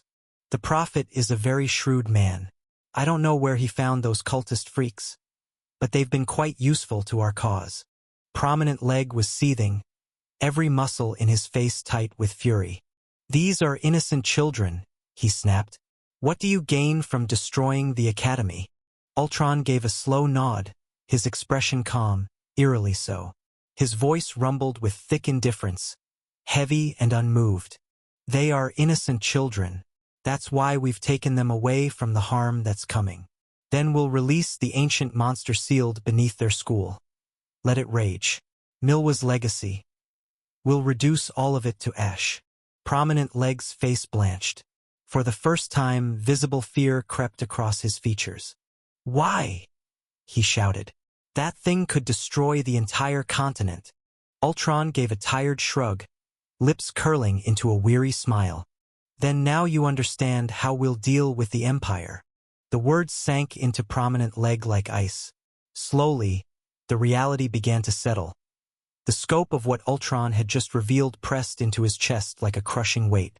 The grin that once danced on his face was gone, replaced by a grim, hollow frown. What you're doing is senseless slaughter, he said quietly, the heat in his voice simmering into something colder, deeper. All for what? What do you gain from rebelling against the entire continent? From destroying everything. Ultron grinned. A new age.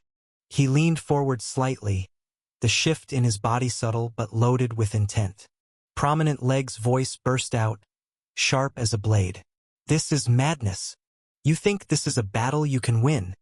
But Ultron remained indifferent, even as a glint of satisfaction danced behind his eyes. His voice came low and final. We must. Then he vanished. Not with speed. Not in a blur. But with inevitability. Prominent Leg's eyes widened as Ultron's fist drove into his gut.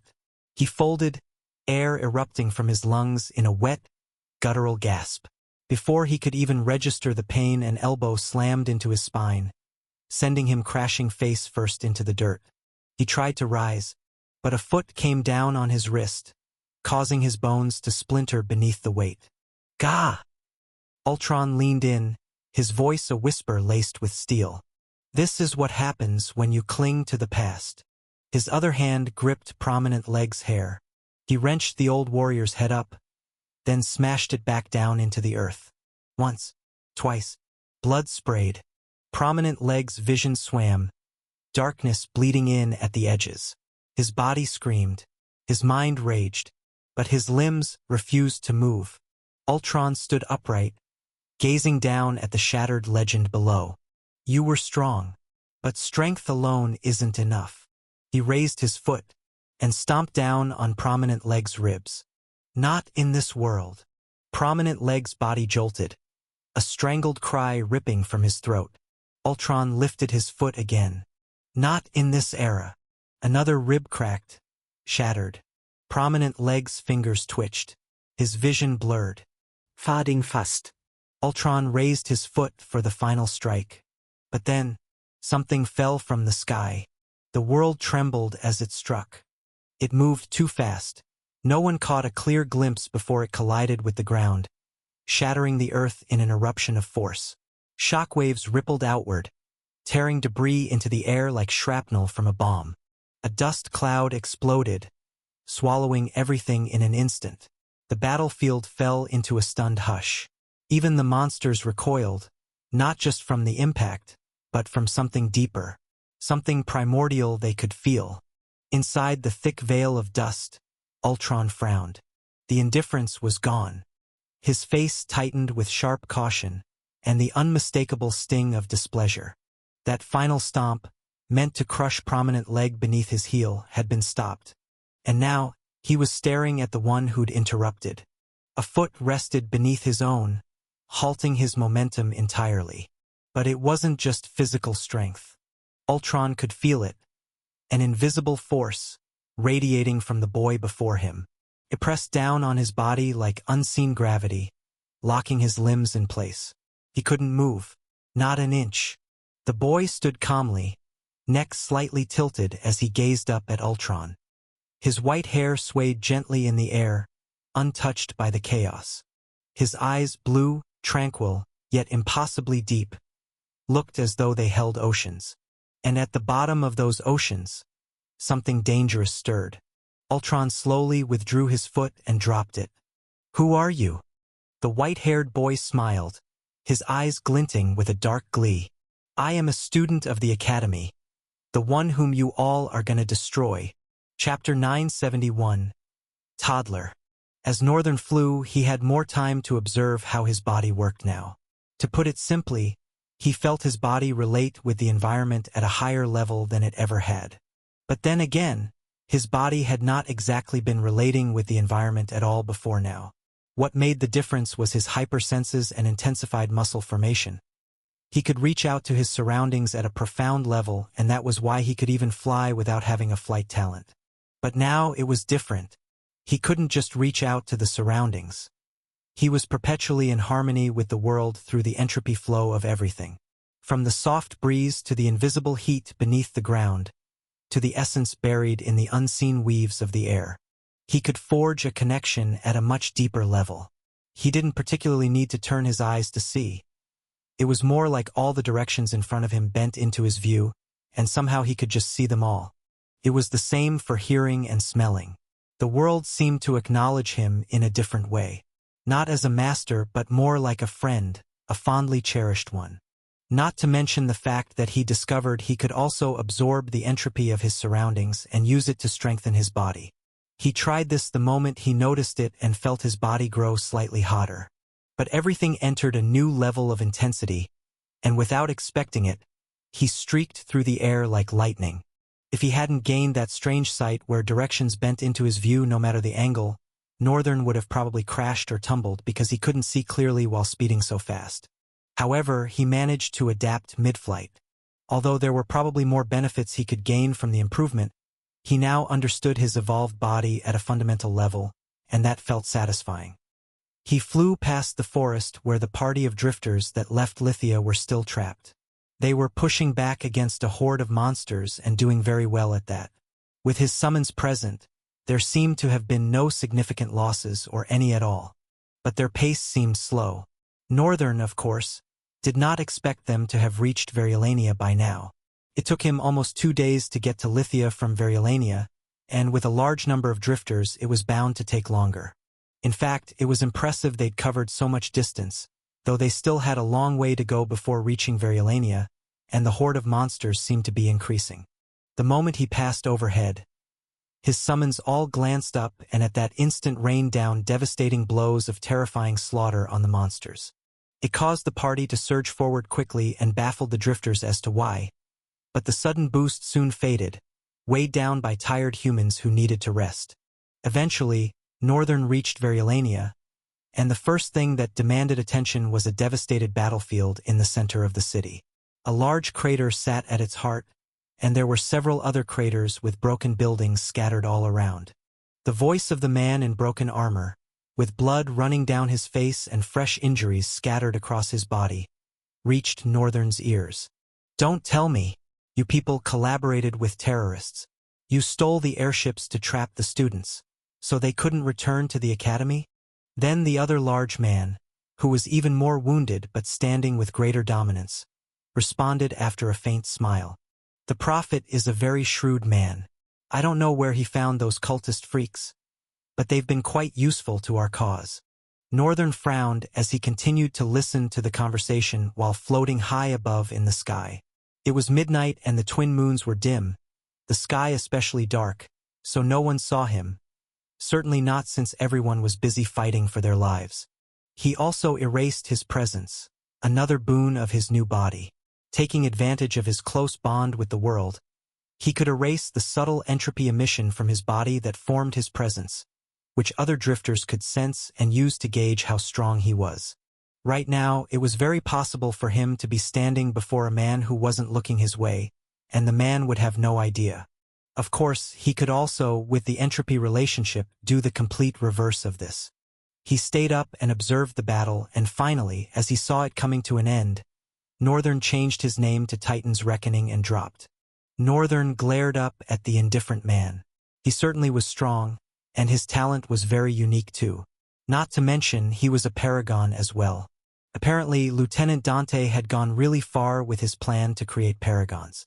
And Cal most definitely had a lot to do with how this was even possible in such a short amount of time. The broad man's thick voice broke out, almost pushing the air itself. "A student of the academy. Huh, what is a toddler like you doing on the grounds of Providence?"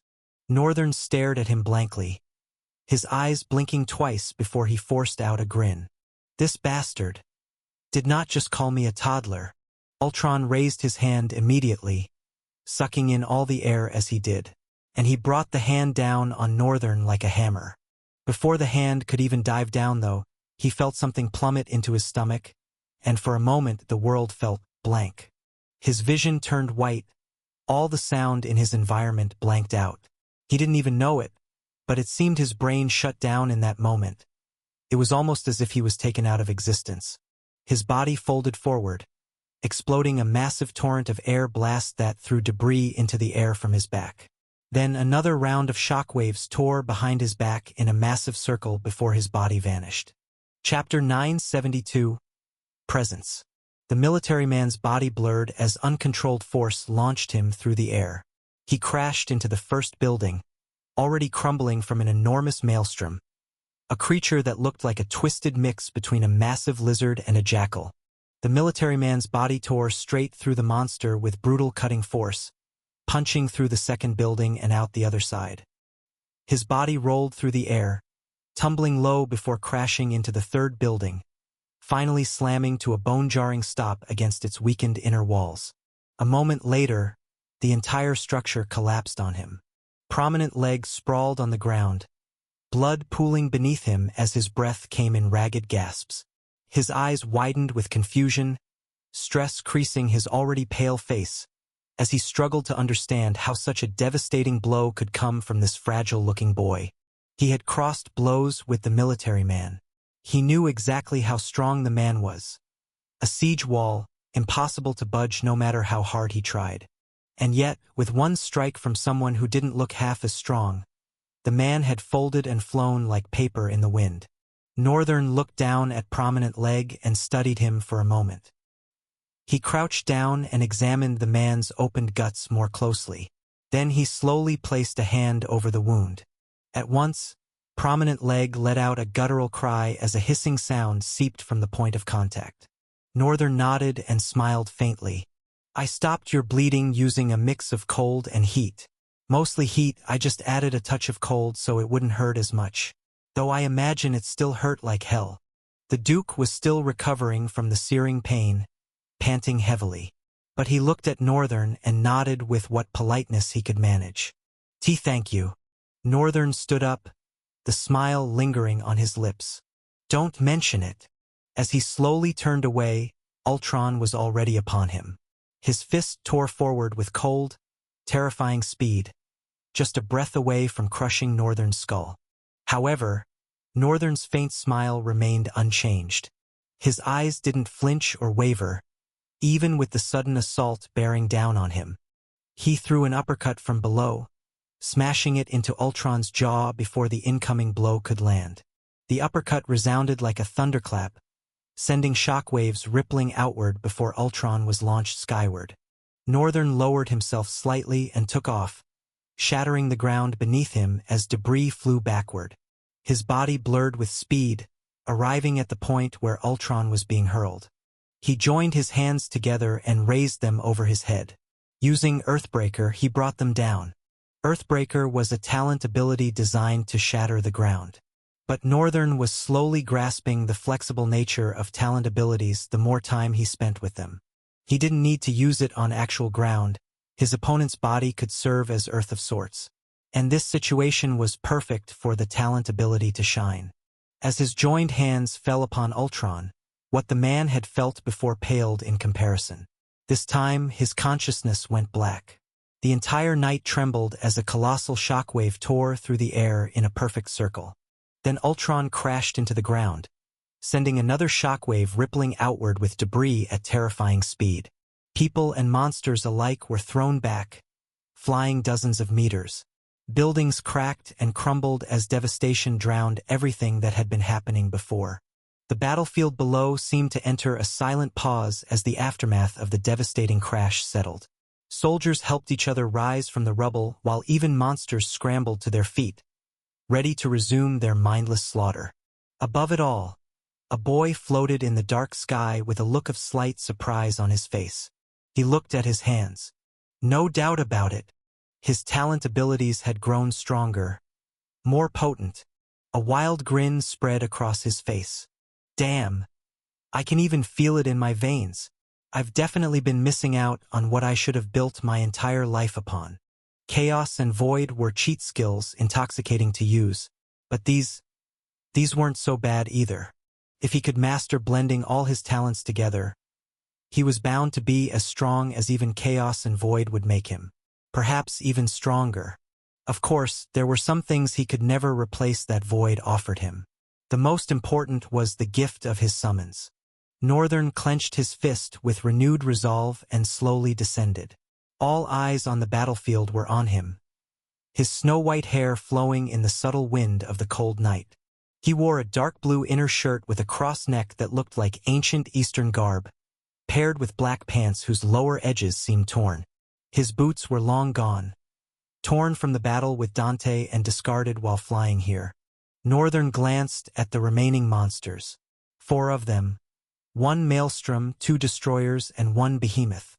He moved sharply, vanishing before everyone's eyes.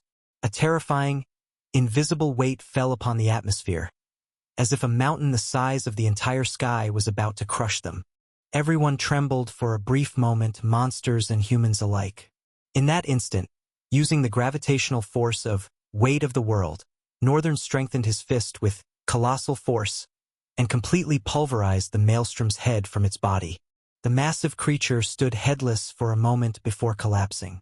Its head, with 3 vicious maws placed around it, hit the ground with a wet thud. Before it even fell, Northern was already onto the second. The air trembled and scattered violently at his sudden arrival, causing the first destroyer to stagger back. It was a massive humanoid creature with 4 arms ending in crudely long, sharp claws. Its elongated head bristled with needle-like teeth.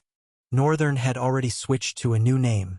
He raised his hand, cutting with an invisible blade of momentum, then swiped forward with ease.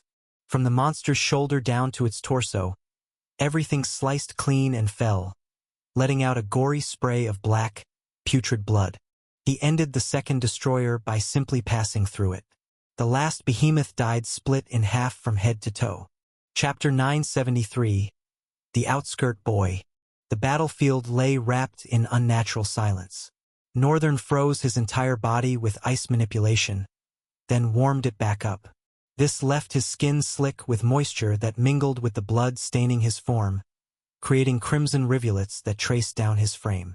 Meanwhile, both Verulannian soldiers and military forces remained frozen in place. They couldn't even attack each other anymore. They simply stood there, watching this strange and incomprehensible figure cleanse himself of blood in such an otherworldly manner. Northern stepped away from the monster corpses, casting one final glance at them before his brow furrowed. I didn't even harvest the cores. Again, how careless I've become, TSK. Even monsters deserve that courtesy. One mustn't forget the fundamentals. He snapped his fingers. A clone materialized instantly, moving toward the nearest corpse and crouching down to begin its work. Northern walked away slowly, surveying his surroundings as he moved. Silence blanketed everything. Everyone was trying to retreat as far as possible. Eventually, someone approached him. A tall man with golden beard and hair cascading down his shoulders reached him and bowed his head respectfully before speaking. I am Trisvellia von Verulania. Northern's eyes widened slightly as he studied the man before him. My word, the first prince of Verulania himself. He grasped the man's hand and shook it enthusiastically, offering a small bow. What an honor to meet you in person. I grew up on Verulania's outskirts, and I've followed news of your remarkable achievements since childhood. The kingdom is truly blessed to have you. The prince stared back at Northern with pale blue eyes that contrasted sharply with his golden hair and sun-weathered face. A striking combination that was impossible to ignore. He released a dry chuckle. Ha! Ha! I'm not entirely certain. Words failed him. He slowly surveyed the chaos that had just silenced the entire battlefield. The young man responsible had grown up in the borderlands of his own kingdom. How was he supposed to process any of this? He bowed even deeper to Northern and spoke with measured precision. First, sir, I must thank you for your tremendous aid today. Your presence changed everything. I hardly know what to say or how to express the depth of my gratitude. Honestly, I'm not even sure these are the right words, because my thoughts feel scrambled and I'm still struggling, with little success, to make sense of what just unfolded. He paused, trembling. Now he was the one gripping the young man's hand. You arrived and defeated someone even the great prominent leg couldn't handle in under a minute. You slaughtered all 4 monsters that claimed hundreds of our soldiers' lives in even less time? How is such power possible? I had no idea another paragon walked among you, and one raised in Verulania's outskirts, no less? So Verulania has finally birthed a paragon? But wait, how can you be a paragon at such a young age? Northern continued watching the prince with growing concern. The young man looked as though his sanity was unraveling. I think... Oh wait, what do you need? How can we reward you for this kindness? Northern smiled slightly and shook his head. Any reward will have to wait. The war is far from over. His expression slowly hardened, causing the prince to straighten. The nations. I'm certain they've remained indifferent to this entire war. I don't know their reasons, but it was a foolish move. They underestimated Dante, and they're going to pay dearly for that mistake. This was merely the opening strike. He studied the prince intently before stepping back. Right now, I must focus on saving my school. You try to save what remains of your nation. Northern's clone approached him, clutching several soul cores with a battered and bloodied man slung over its shoulders. A small rift shimmered and tore through space itself. The prince and the people scattered around staggered backward but froze mid-step as they watched the clone enter the rift with the military man. Northern waved dismissively. Don't worry about that. The rift vanished completely. Northern rose slowly into the air. The prince stared up at him, his face a canvas of conflicting emotions. He looked as though he didn't want Northern to leave, wanted to learn more about this enigmatic young man, wanted answers to the questions burning in his mind. Yet understanding flickered in his gaze. The weight of his own responsibilities reflected in the depths of his eyes. He seems like a good man, Northern murmured to himself before flying toward the estate. The arena marked the estate's heart, frozen, still, standing like a monument that whispered stories of sacrifice and courage. Most students had received treatment and now sat gathered around the First Estate building. Though they could have entered their usual resting place, the instructors had ordered them to remain outside. Preparations were underway for an immediate return to the academy. Instructors and Citadel representatives, along with notable clan representatives who had helped secure the students' safety, moved busily throughout the grounds. The students sensed something was deeply wrong, but none understood exactly what was unfolding. They suspected the city was under attack, but this felt like something far worse. Nissa sat leaning against one of the columns that framed the building's entrance. Beside her, the vice president had also taken a seat. Behind her, leaning against the same column, his stomach and head were bandaged, his face pale yet radiating more life than anyone would expect from someone who'd been stabbed mere hours ago. Still, a despondent expression clouded his features. Nissa's face appeared deadpan but carried a somber weight. Shay clenched his teeth inwardly, hiding the action behind closed lips. He looked down slightly. I heard he died trying to protect us. Nissa remained silent for a long moment, then her voice emerged, tender and fragile, demanding gentle care. There's no way to know for certain. No one has checked the Colosseum. He could be frozen, maybe by his own talent ability. Her voice carried a broken quality that made Shay's eyes widen slightly as he looked at her. She frowned and met his stare. What? He shook his head and quickly looked away. Nothing. A melancholy smile ghosted across his face barely a second later as he turned his gaze toward his feet. It's just that. I've never seen that expression in your eyes before. Nissa tilted her head to the right, trying to decipher Shay's words, but understanding seemed to elude her. Then something descended toward them from the sky. Chapter 974, Young Shall Grow. A tiny black speck appeared in the sky at first, but suddenly the spot began to widen with great speed, growing larger and larger.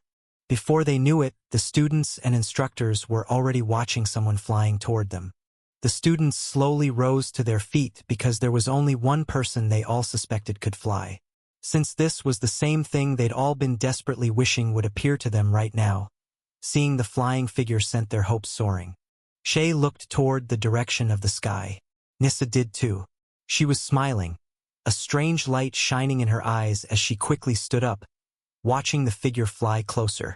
Shay glanced at her, smiling softly as his eyes seemed illuminated by the radiant dance of joy in the depths of her eyes. Nissa was a flawless example of beauty to him. His heart could barely be contained within his chest as he watched her. The person finally arrived above and slowly descended. At this point, they weren't wondering anymore. Mumbles traveled across the crowd of students that stood in front of the massive estate building. Some were standing around trees, some were far behind on the lawns, some toward the building, gathered around its stairs and columns. All of them were muttering to each other and looking at the strange boy who had just landed. He had very beautiful white hair, which left them with a little confusion. But even with the difference in his appearance, it was hard not to recognize his bearing, the way he flew, his eyes, and the way he looked. The instructors, clans, and citadel representatives were all gathered around him, along with a strange boy who was hugging him while they were trying to talk to him. "Stars, I knew you could never die. Why would you die?" Northern chuckled dryly, trying to struggle his way out of Ellis' tight hug. "Right? How could I?" Ellis suddenly withdrew, looking at Northern with a frown. "But Helena was so convinced. She was so convinced you had died. Even after all we went through in the Dark Continent together, to be so easily convinced. It's disappointing, really." Northern glanced at the huntress, who stylishly hid her face. Then he smiled. "Helena is a hater, don't you know? She probably wishes me dead." Helena wanted to speak, but Northern shoved Ellis' face away from him, causing a distraction. One gray-haired instructor had gotten closer and was already speaking. "How? Student Rian, I thought you died in there." Northern looked at the aged-faced man and smiled softly. "I did, but those were merely my clones. I've been in Fugal the whole time." The instructor's eyes slowly widened. "You've been—" The golden-haired boy with a yellow creature with long hair lying slouched on his head spoke with a tender frown knitting his brows. "How does that even make sense? You have a clone, but you also have a fire talent and an ice talent and you can fly? Can someone please make it make sense? Because suddenly, I'm not sure if this guy operates on the same talent laws and concepts as we all do." Northern glanced at the boy with a smile, his eyes widening with sparkles. Finally, someone gets it. At that point, Vector was not happy he got it. His face just froze, spiraling further down the path of intense and terrifying confusion. It was hard, in fact impossible, to imagine such a thing happening, which was why he had made such a bold statement. Because it was supposed to be impossible. At the same time, Northern was looking at him with eyes that said, "Oh, beautiful stars! You're so brilliant." That very fact made it difficult to digest, because how was he supposed to start understanding something that he had never thought of and just couldn't fit into his head?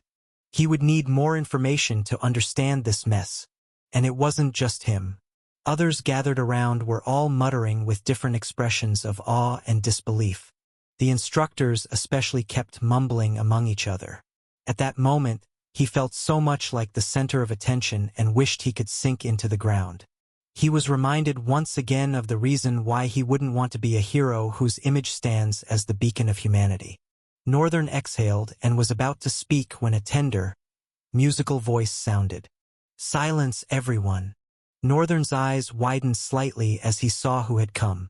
It was Celis Vorn from the Cavelin Citadel, which was the strongest citadel in the Central Plains, with their citadel master being one of the true strongest 5 paragons that existed in the Central Plains. Northern smiled a little as he saw her. She was looking much better. The terrible injury she had received seemed to have been properly taken care of by healers. Although her eyes looked slightly dull, there was still some life in them. Her voice continued. "Let the poor boy have his breath. Right now, we should be focused on the evacuation." The instructors nodded among themselves, all agreeing in unison. One of them, a sharp-looking man with brown ruffled hair that fell above his brows, stepped out and said in a clear and audible tone, "Right now, going anywhere beyond the estate is dangerous. The city is under immense attack. Our options are very limited." "Was?" The man paused to look at Northern, who had interrupted him. "Pardon." Northern spoke again. "Was.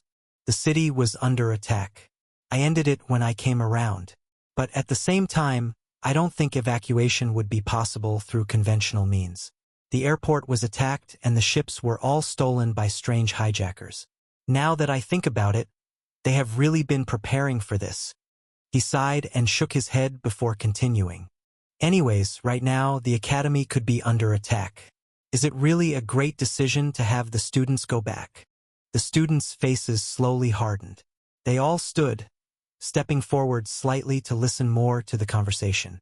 Northern glanced at all of them with caution before continuing. I'm just saying, the terrorists were at least kind enough to make plans to keep the students off the academy.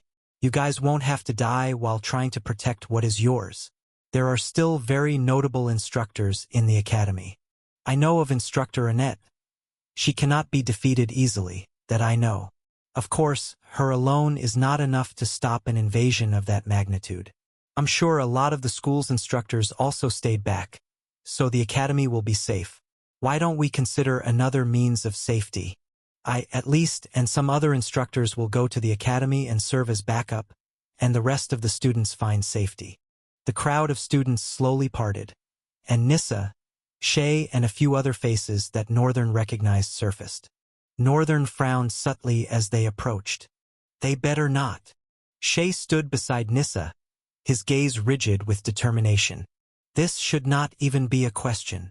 He paused, looked at Northern and the instructors.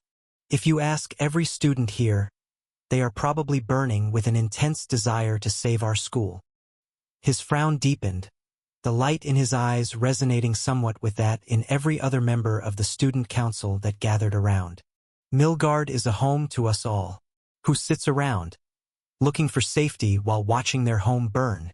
Shay went silent for a moment, staring deep into Northern's eyes. Then he looked at the instructors and everyone standing with unwavering confidence.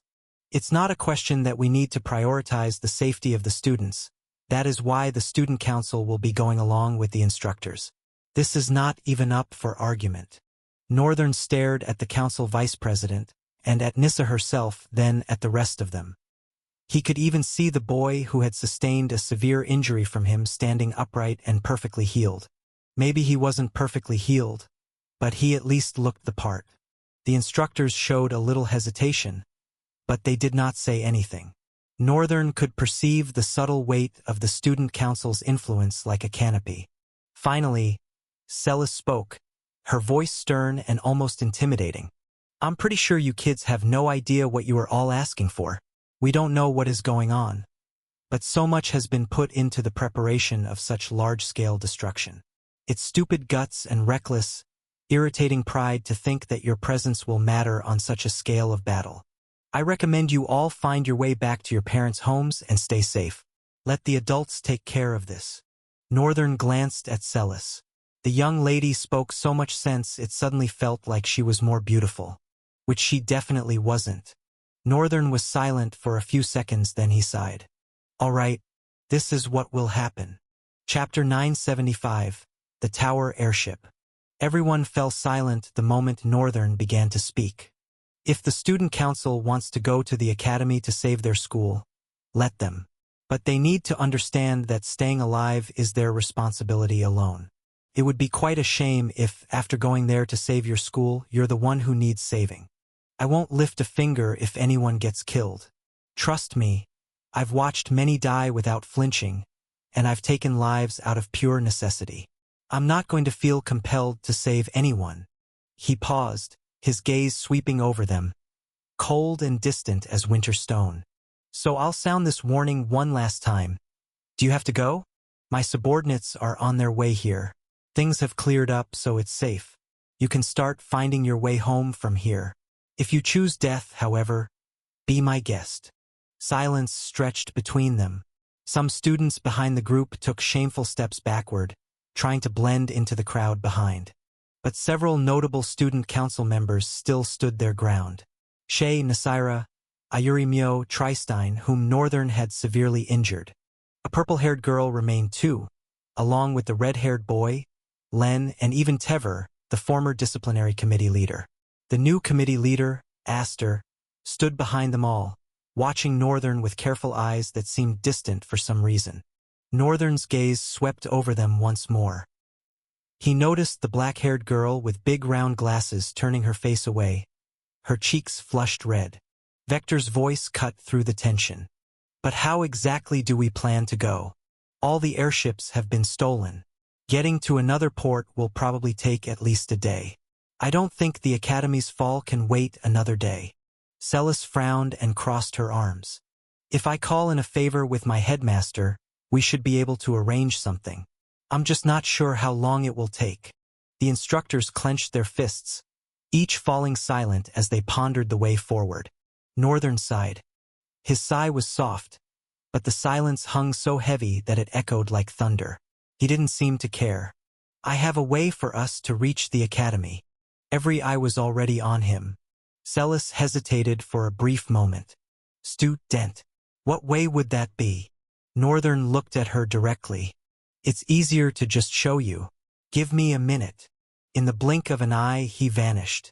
Everyone froze, their heads turning left and right, searching for the white-haired student. No one caught even a glimpse of him. The students began muttering among themselves. Don't tell me he just ran away? This is weird. What are we supposed to do? Forget the academy. We're all going to die. The instructors couldn't do anything to calm the students. Truth was, even they were panicking just as much. They were simply mature enough not to show it. When the very instructors who should be the steady adults are shaking inside, what could they expect from the students? In that moment, however, the air shifted. An electric charge crackled through the atmosphere. The entire place began to shimmer, the same tremor that comes before a rift tears open. Celis and several others tensed, fists clenched tight. But the feeling didn't last long. A pillar of light erupted and shot into the sky, spreading outward as if rewriting the very fabric of space. As it cleared, a brick structure revealed itself, a monumental tower whose single spire stretched endlessly toward the heavens. A moment later, the tower began to rise. Strangely, it didn't tear the ground with it or leave destruction behind. Slowly, it shifted and changed, the bricked body rearranging itself as it floated skyward. Before their eyes, the shape of an airship formed mid-air, crowned by that soaring spire. Strange, shimmering rings of runes appeared on both sides of the ship's bow.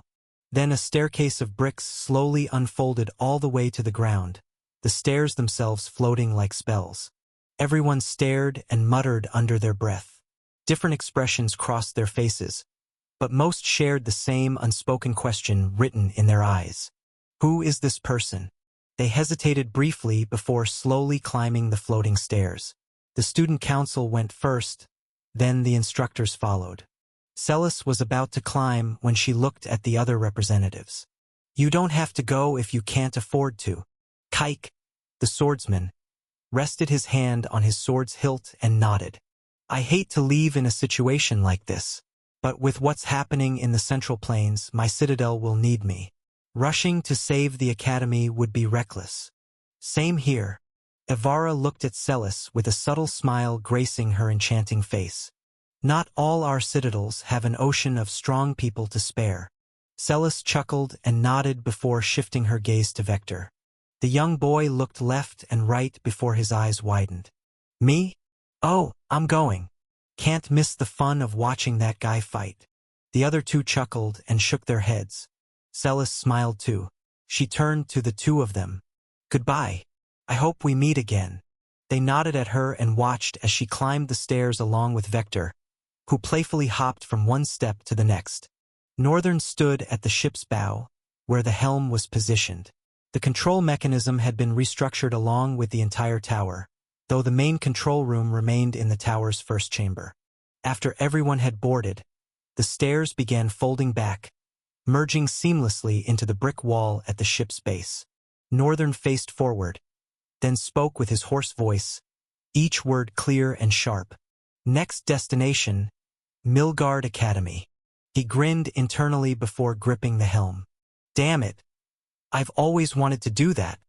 The massive tower moving through the air made the entire area feel heavy. A few instructors remained below with the students, all of them staring up at the ship's enormous shadow as it swallowed them whole. Despite the night, its presence darkened everything further. The sheer scale of it left their mouths hanging open. The ship's base was as large as the estate mansion they'd been staying in, not to mention the tower rising from it. One moment, the ship stirred slowly in the air. The next, it vanished in a flash of silver light. Chapter 976. The Vestige of the Chaos Prince. From a vast sea of clouds rose a jagged mountain peak. The mountain was shaped strangely, not like regular mountains at all. It was round and jagged, with a sea of crimson cloud swirling at its center. At the far end of this roundness sat the mountain's peak, where the great alloy walls of the academy stood. Opposite the academy, before one crossed the crimson sea of cloud, a group of people waited. Above them, 7 different airships floated like silent sentinels. At their front stood a man with a scar slashed across one closed eye. He stared down at the crimson depths, his military coat snapping and beating violently as the wind picked up pace. Behind him, several others stood at attention, dressed just like him. Their black military coats whipped against the growing wind. A heavy silence wrapped around them like a shroud, thick with tension. Their gazes were trained and razor-sharp. One of them, black spiky hair fighting against his military cap, broke the quiet. "Lieutenant, what are we waiting for?" The man in front, Lieutenant Dante, clicked his tongue in irritation. "Azit, do you know what lies in these depths?" Azit glanced at the crimson clouds as they rolled gently into each other, like blood mixing with blood. No. "And it feels terrifying just to look at." Lieutenant Dante's smile was grim. "Beneath these clouds lies the prison that holds what remains of a fallen, forbidden creature, a being that should never have drawn breath." Azit frowned, starting to look at the clouds again but thinking better of it. He turned to Dante instead. "He must have been truly unacceptable. Even his remains feel foreboding." Lieutenant Dante's smile softened slightly. Of course he was. Being half Origin, half Tyrant, to the Origins he was tainted by Tyrant essence, so they cast him out. To the Tyrants he carried Origin blood, so they rejected him too. This made him a very lonely traveler. Silence stretched between them. Then another voice cut through, raspy, hasty, far less melodious than Azit's. "That must have been sad for him. But how does this story help us unleash the Leviathan in these depths against the Academy?" Dante shifted his gaze sideways but didn't look back before returning his attention to the Crimson Sea. Then he said, "Aston, you are impatient and rude. If you didn't make up for that rotten character with proper use of your strength." Aston's rough face twisted. He ground his teeth and lowered his head slightly. "I apologize." Dante's response was ice-cold. "Your apology means nothing to me." He kept staring into the sea of crimson cloud. For a long while he just stared. Then he touched his scarred eye and slowly opened it, mumbling, "Not everyone is born with eyes that can see through reality's fabric. To dare tear it away as a child was pure foolishness. Children of Trael, if only they knew what was coming, they would get their act together." Then Dante stared down into the sea. The moment he did, his eye peeled through the cloud's reality like tearing paper. Dante could now see something far more grotesque layered deep within the sea. It was like a flowing red tide made of thousands of eyes. The mass kept moving and swirling, crashing against the invisible barrier that held it back from the clouds, but finding no way through. Dante exhaled slowly. Truly amazing how stubborn that boy could be. A small boy who became a force that couldn't be defeated. He pressed his palms together and began muttering in a language very different from the common tongue of Trael. The words twisted around his mouth like serpents, but he spoke them without trouble. A blue circle covered in runic patterns appeared above the sea of clouds. It rose higher and higher until it suddenly cracked and shattered into nothing. Dante faltered slightly, blood trailing down from his scarred eye. His brows knitted in anger as he pressed his palms together again and began muttering once more. This time, 2 circles appeared instantly, rising toward the sky. 3 more followed, slowly climbing after them. The sea of clouds suddenly grew wild. What had been gentle swirling became a raging storm, thrashing violently and trying to tear itself apart. Dante trembled as more blood ran from his nose, but his hands stayed locked in position. Even though pressure crashed against him like waves, he did not stop. Finally, the sea of clouds began to rise. It climbed slowly toward the mountain's edge and started spilling over, rolling down the sides like a crimson waterfall. The soldiers near him almost staggered back, but Dante's voice cut through their fear. The clouds are not what you should worry about.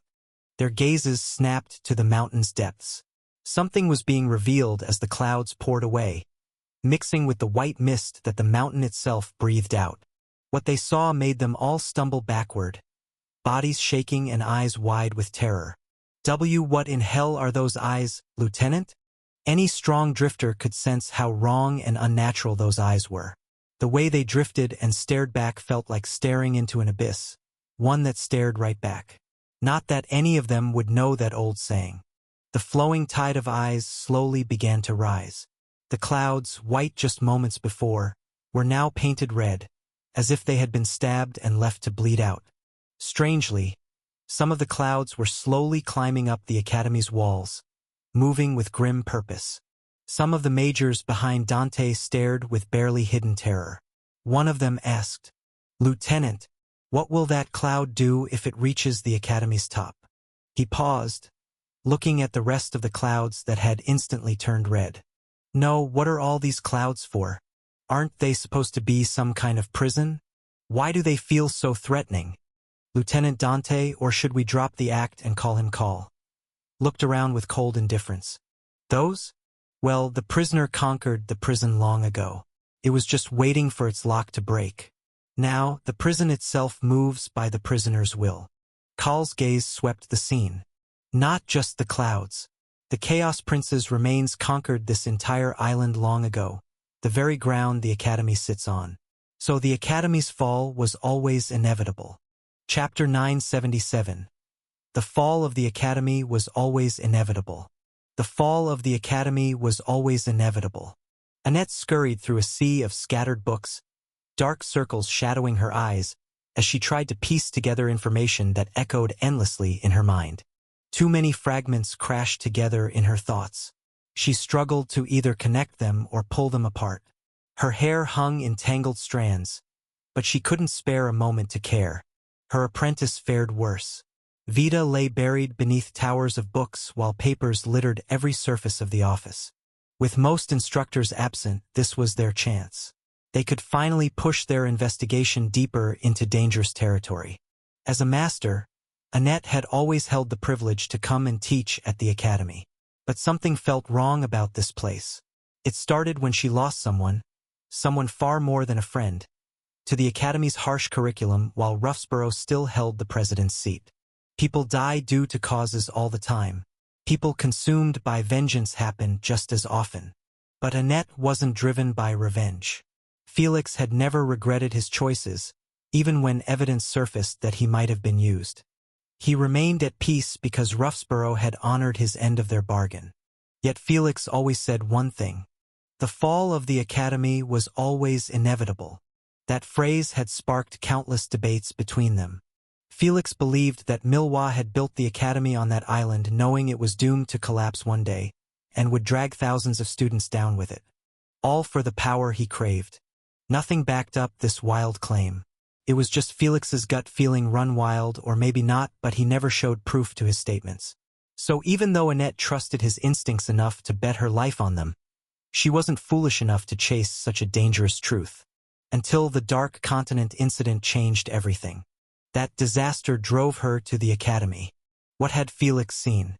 What had Milwa done? And what were the real consequences?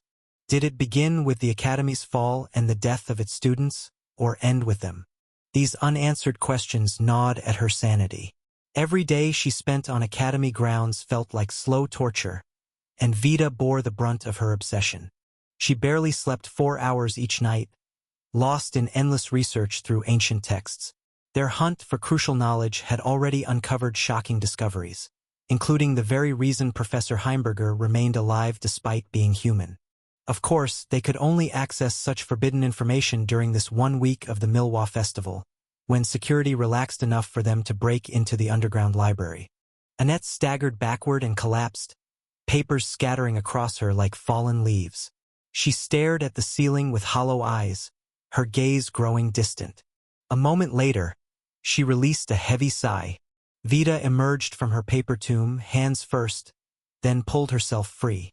She watched her master for several heartbeats before speaking in a soft, careful voice. "What do we do?" Annette sat up and buried her face in her hands. This place deserves to fall, don't you think? Vita hesitated, then nodded slowly. When we consider Milwa's crimes, his legacy should crumble. But the backlash would crush the Central Plains. If we're not careful, the Academy's weakening foundations could damage the prison holding the creature in the sea of clouds. If that happens, she paused. Even in the Age of Heroes, no one could kill it, not even the Realm Guard of that time. We don't have a single luminary now. We'll all die. Annette sat in silence, then her eyes lit up. Maybe we won't. Northern's still out there, growing stronger every day. There's Raven too. We can rebuild the Dark Continent team. We made the impossible happen once. We can do it again. Vita's expression grew troubled. Raven. She shook her head. Something about her disturbs me. The weight she places on her goals feels too heavy, too cruel, to herself and others. Are you sure depending on her won't cause more harm than good? She watched Annette consider her words before continuing. And Northern. Yes, he's strong, but he's still just a master or savant. Even as a sage, what difference would it make? Unless he's 10 sages rolled into one, I don't see him defeating something that survived the Age of Heroes and existed long before. This thing is nearly 500 years old. And that's just its vestige. Vita spoke sense, and Annette wanted to agree. If she didn't know Northern personally, she would have. She'd watched him from the moment he awakened as a drifter. Nothing about that boy was normal. She wouldn't be surprised if he truly was 10 sages in one body. The problem was, even 10 sages might not be enough. She believed Vita's logic, but in her own way. Northern was undoubtedly powerful. But was he strong enough to defeat a creature that had lived for 500 years? Trapped for over 300? She shook her head. I don't know. Silence stretched between them until rage flared within her. Stars. Those selfish, greedy bastards. All for power, they leave us with consequences this destructive. And Ruffsborough shamelessly walks the same path. Annette slammed her fist on the book before her, leaving the surface with a charred mark. A terrifying tremor shook the office floor. Annette frowned and pressed her palm to the ground. The tremor returned, softer but unmistakable. Both ladies shot to their feet, tension crackling between them. Annette turned toward the window, her voice barely a whisper. What's happening? In the distance, beyond the academy walls, crimson clouds rolled like spilled blood. They climbed the high stone barriers and poured over the edge, reaching downward with hungry fingers. The mist moved like a living thing, scarlet vapor that had tasted blood and hungered for more. It flowed over the walls and began its slow descent into the academy grounds. Annette's eyes widened as she watched, her pupils trembling with fear. Vita crept closer, staring at the strange fog as it crawled down the wall like a predator stalking prey. A terrible realization crept into her mind, and her voice emerged as barely more than breath. Sage and, isn't that, the Crimson Cloud? Chapter 978. Under Attack. Everyone in the academy was confused. They watched as the crimson mist slowly fell down, unable to do anything to it. For some reason, the soldiers at the gate along with the communication devices that connected the gate to the mainstream system of the academy were also unreachable. Something was definitely wrong. A man with a silver hair packed into a ponytail behind, and a full gray beard stared at the wall with a dark expression on his face, his black eyes darkening like veils of clouds gathering for a heavy downpour. He wore a simple, suit-like attire with a white, high-necked cloak fluttering behind his back. 2 more instructors came to his side and bowed. Head instructor, we have confirmed that no one is currently at the wall. The head instructor frowned. What? Why? The other one of the instructors responded. His tone was sharp and witty. The last feed was that of a scream. We think they might have been attacked. Attacked? By what? The head instructor turned to the red mist as it was nearing the ground now. Annette landed behind him, causing the ground to crack. She stood up, donning a cross-necked garb that also fluttered in the subtle wind. Head instructor, what is going on? The man glanced at Annette, His dark expression did not change any bit, almost as if he did not care if she was here or not. But he responded. We have lost communication with the wall. And then there's the strange creeping mist that is drawing nearer to us. Annette stared at the mist for a few seconds, silent. Then she spoke. Head instructor, am I permitted to speak freely? The man looked at Annette with a grimace but responded evenly nonetheless. You can speak, Lady Annette, you're a librarian. Annette looked at the mist. It was closer to the ground now and more were even spilling over. It seemed like the entire sky was getting consumed by the strange mist. And the wall itself. No signs of the alloy wall of the academy itself could be seen. Everything was consumed by the crimson mist. I think the sea of crimson clouds is spilling over. The head instructor's eyes widened at once. What? He stared at Annette, eyes widened and trembling. Then he shifted to the wall. His voice shook. That is not even possible. Do you have any idea what you're saying? Annette looked at him with a resolute light in her eyes. Oh, I do, head instructor. And I know you do too. You've been the head instructor in this school for close to 40 years. There's no way you don't know that Milwa was built on the corpse of a monster. The instructor's expression darkened into a grimace, shooting fires at Annette. You! How dare you make such statements? Do you know the implications of what you speak? Annette frowned at the man. You either be obsessed with keeping those dirty secrets or finding a way to save the school. To find a way to deal with whatever this is, we must first understand what it is we are dealing with. Keeping secrets is useless now. The head instructor's eyes was still widened. He shook his head with a very foreboding darkness shadowing his face. You don't know what you are asking for. This is not the sea of crimson clouds. I'm sure this is something else. I will not tell into your reckless trap. Annette slapped her face in frustration and disappointment. She was silent for a second only to face him and yell with a terrifying voice. The academy is going fall for fuck's sake. The academy is going to fall. The man did not look at her. Instead he stared at the crimson clouds that were now misting on the ground, consuming the greenery lawns of the academy forefront. Everything was immediately dyed red as it passed, forever dyed by the cloud. The instructors were sparsely positioned in the front of the academy, each of them with a slightly horrified expression on their faces. It wasn't only Annette that was thinking the way she was. Every other person also was, but their suspicion was groundless. Annette, though, had a clear understanding of what she was saying and knew that definitely the head instructor, the principal, Heimberger, and many other high instructors would definitely know about it. That they were playing dumb even at a time like this was just extremely annoying. While she was waiting for a response from the head instructor, suddenly, something wailed from inside the mist and without a waste of second, it flew outside, pouncing on one of the instructors. All the others activated their talents, wanting to shoot at the creature, but it had vanished before they could register it in their line of sight. All of a sudden another instructor cried out with a guttural wail. He was pushed to the ground and in one swift movement, his head was yanked off, causing blood to splash all over the concrete ground. The crimson mist thickened. Screams shattered the tense silence as a second instructor dropped, his head torn clean from his shoulders, rolling into the spreading red haze. The others didn't wait. Engage! The head instructor barked, his voice like thunder, pulling the scattered instructors from their shock. Talons flared to life. A wall of flames erupted from the fingertips of one of the instructors, arcing into the mist like a barrier. But the fog didn't burn. It moved through the fire, snuffing it out with an eerie hiss, and surged forward in tendrils. Form up! A spearman shouted, stabbing forward as another shadow burst from the mist. He struck true, his spear piercing something with flesh, but the creature seemed to giggle. A wheezing, hollow cackle that sounded too close to human and far too wrong. Then came the retaliation.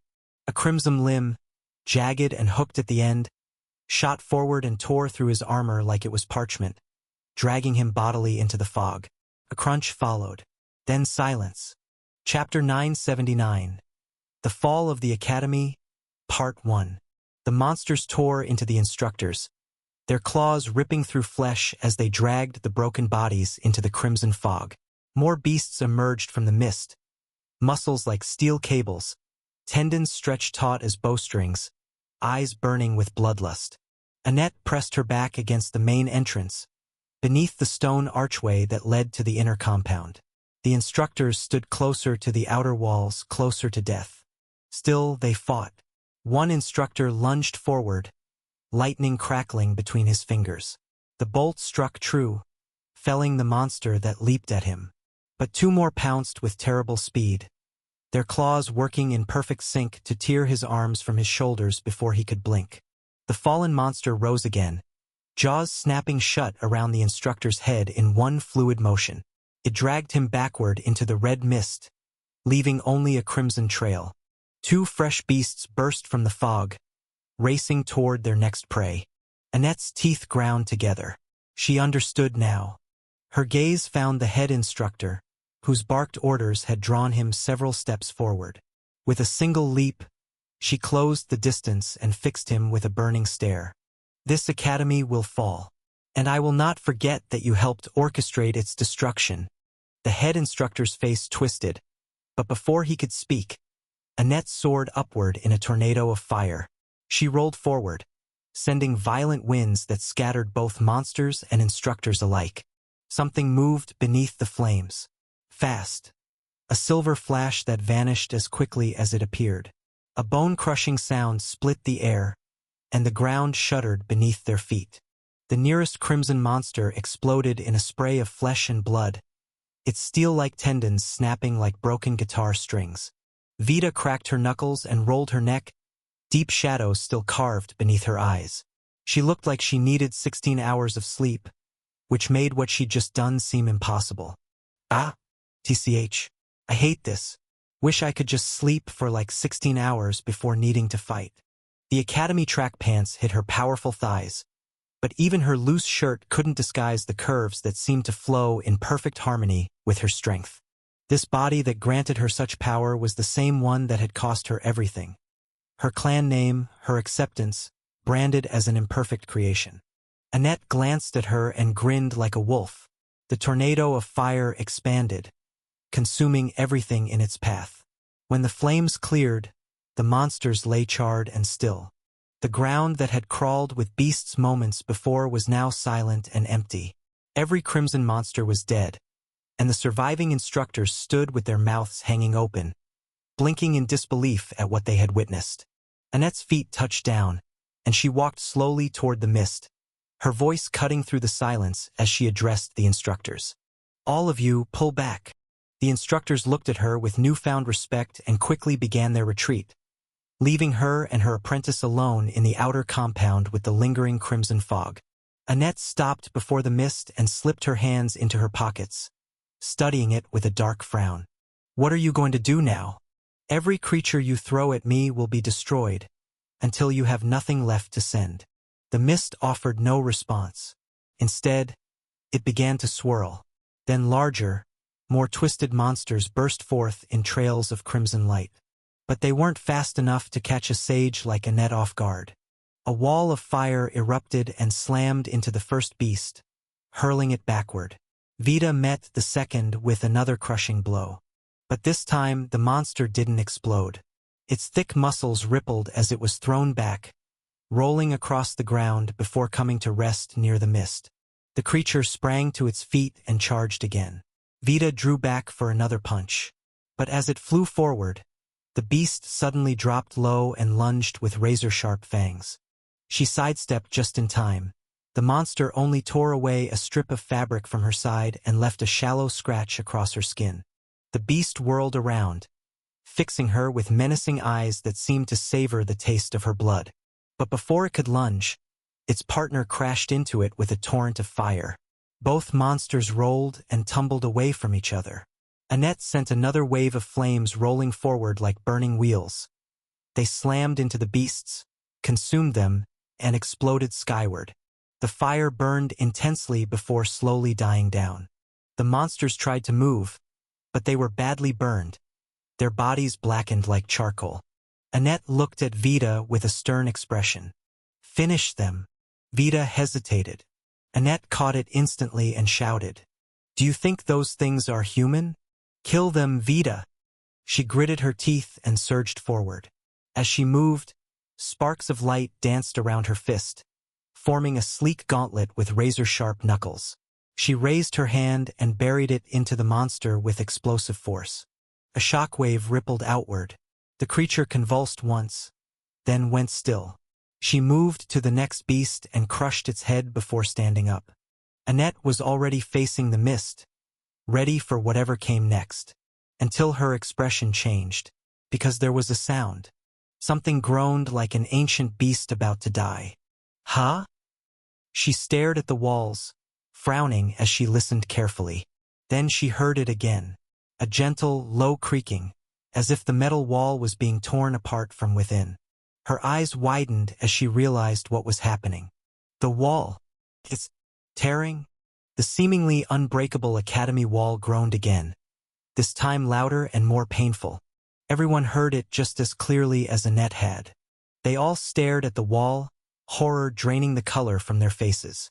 The mist remained silent, waiting for them to break under the terror of what was coming. The wall groaned heavily again.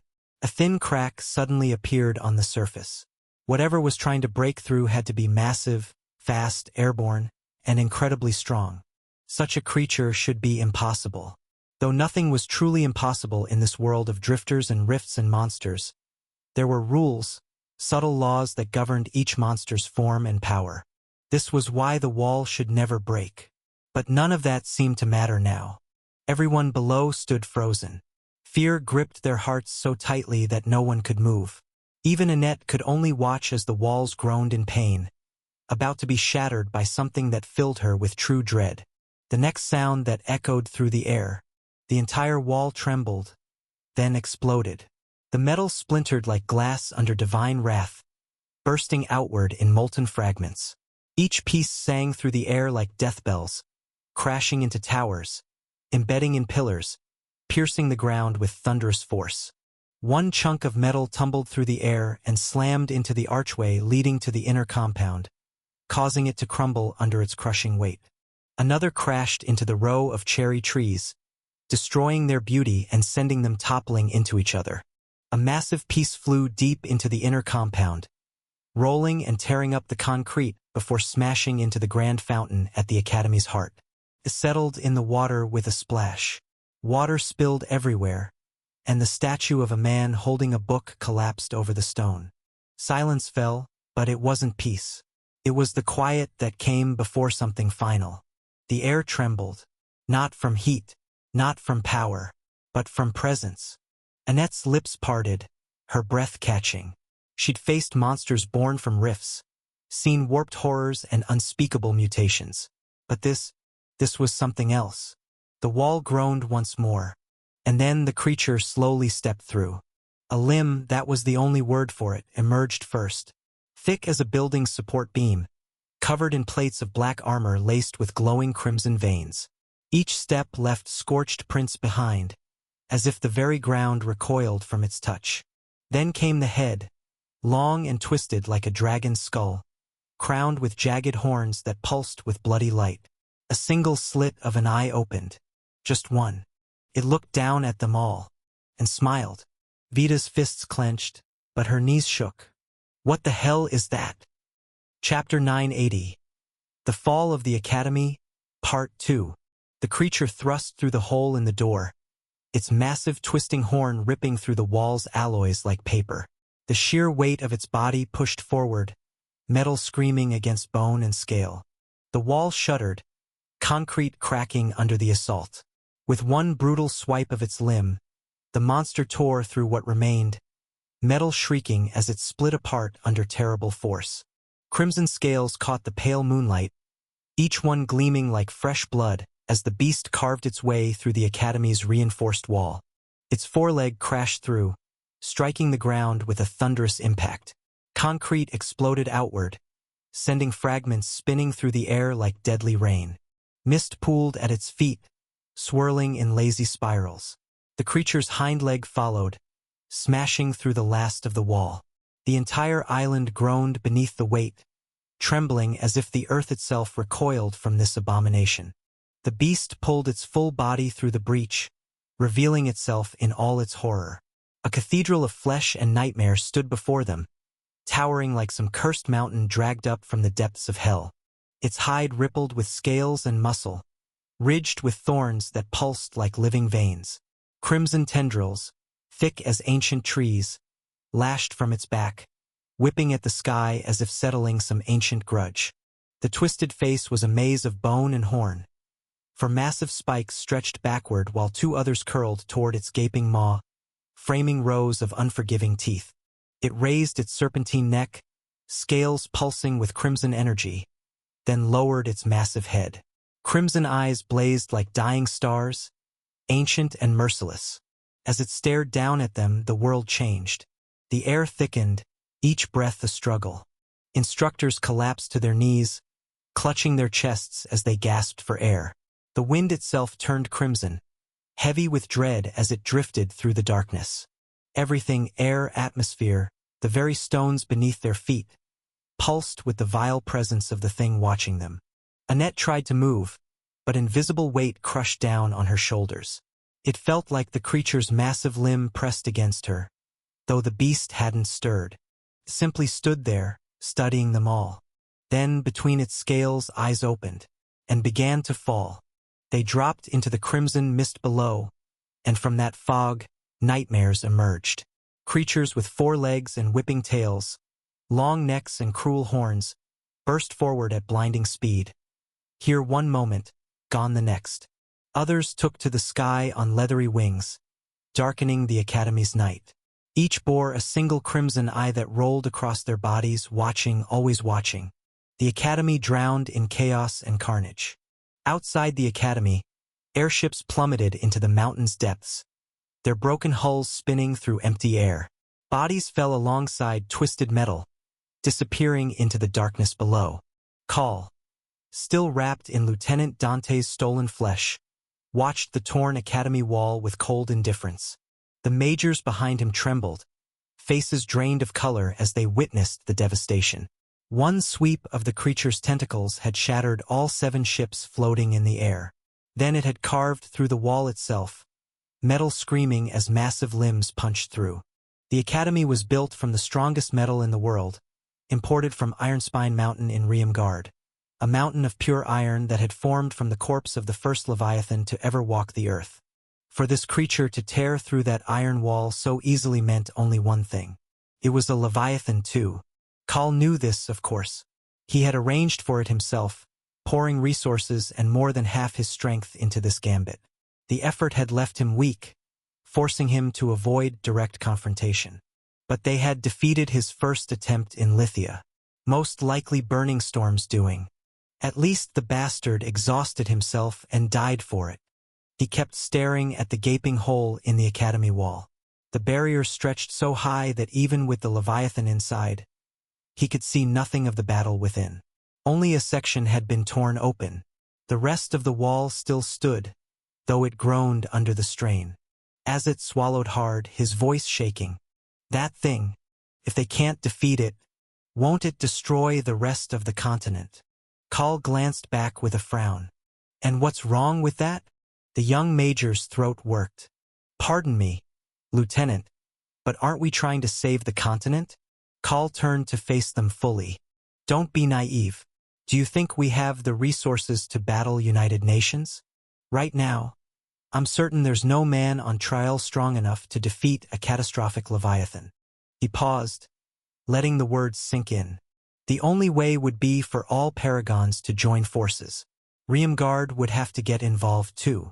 Once they deal with it, we strike while they're exhausted and end this.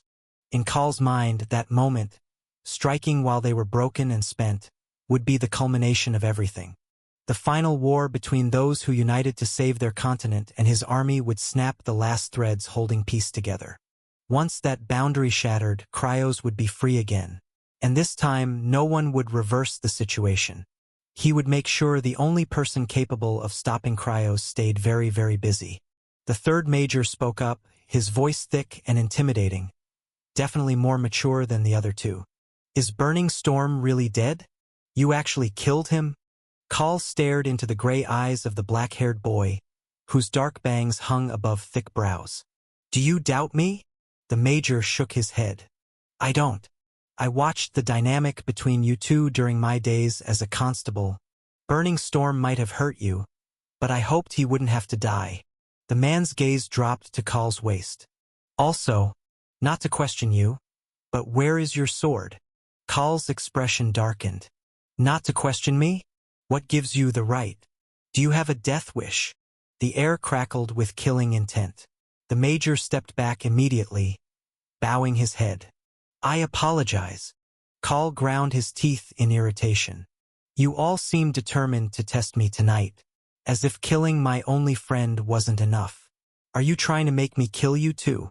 They all stepped back. Carl's voice turned cold. You'd better behave. With the war reaching its climax, we can't afford to waste resources. Yes, sir. They bowed and fell silent. Moments later, an enormous shadow swallowed the entire island, blocking out what little moonlight remained.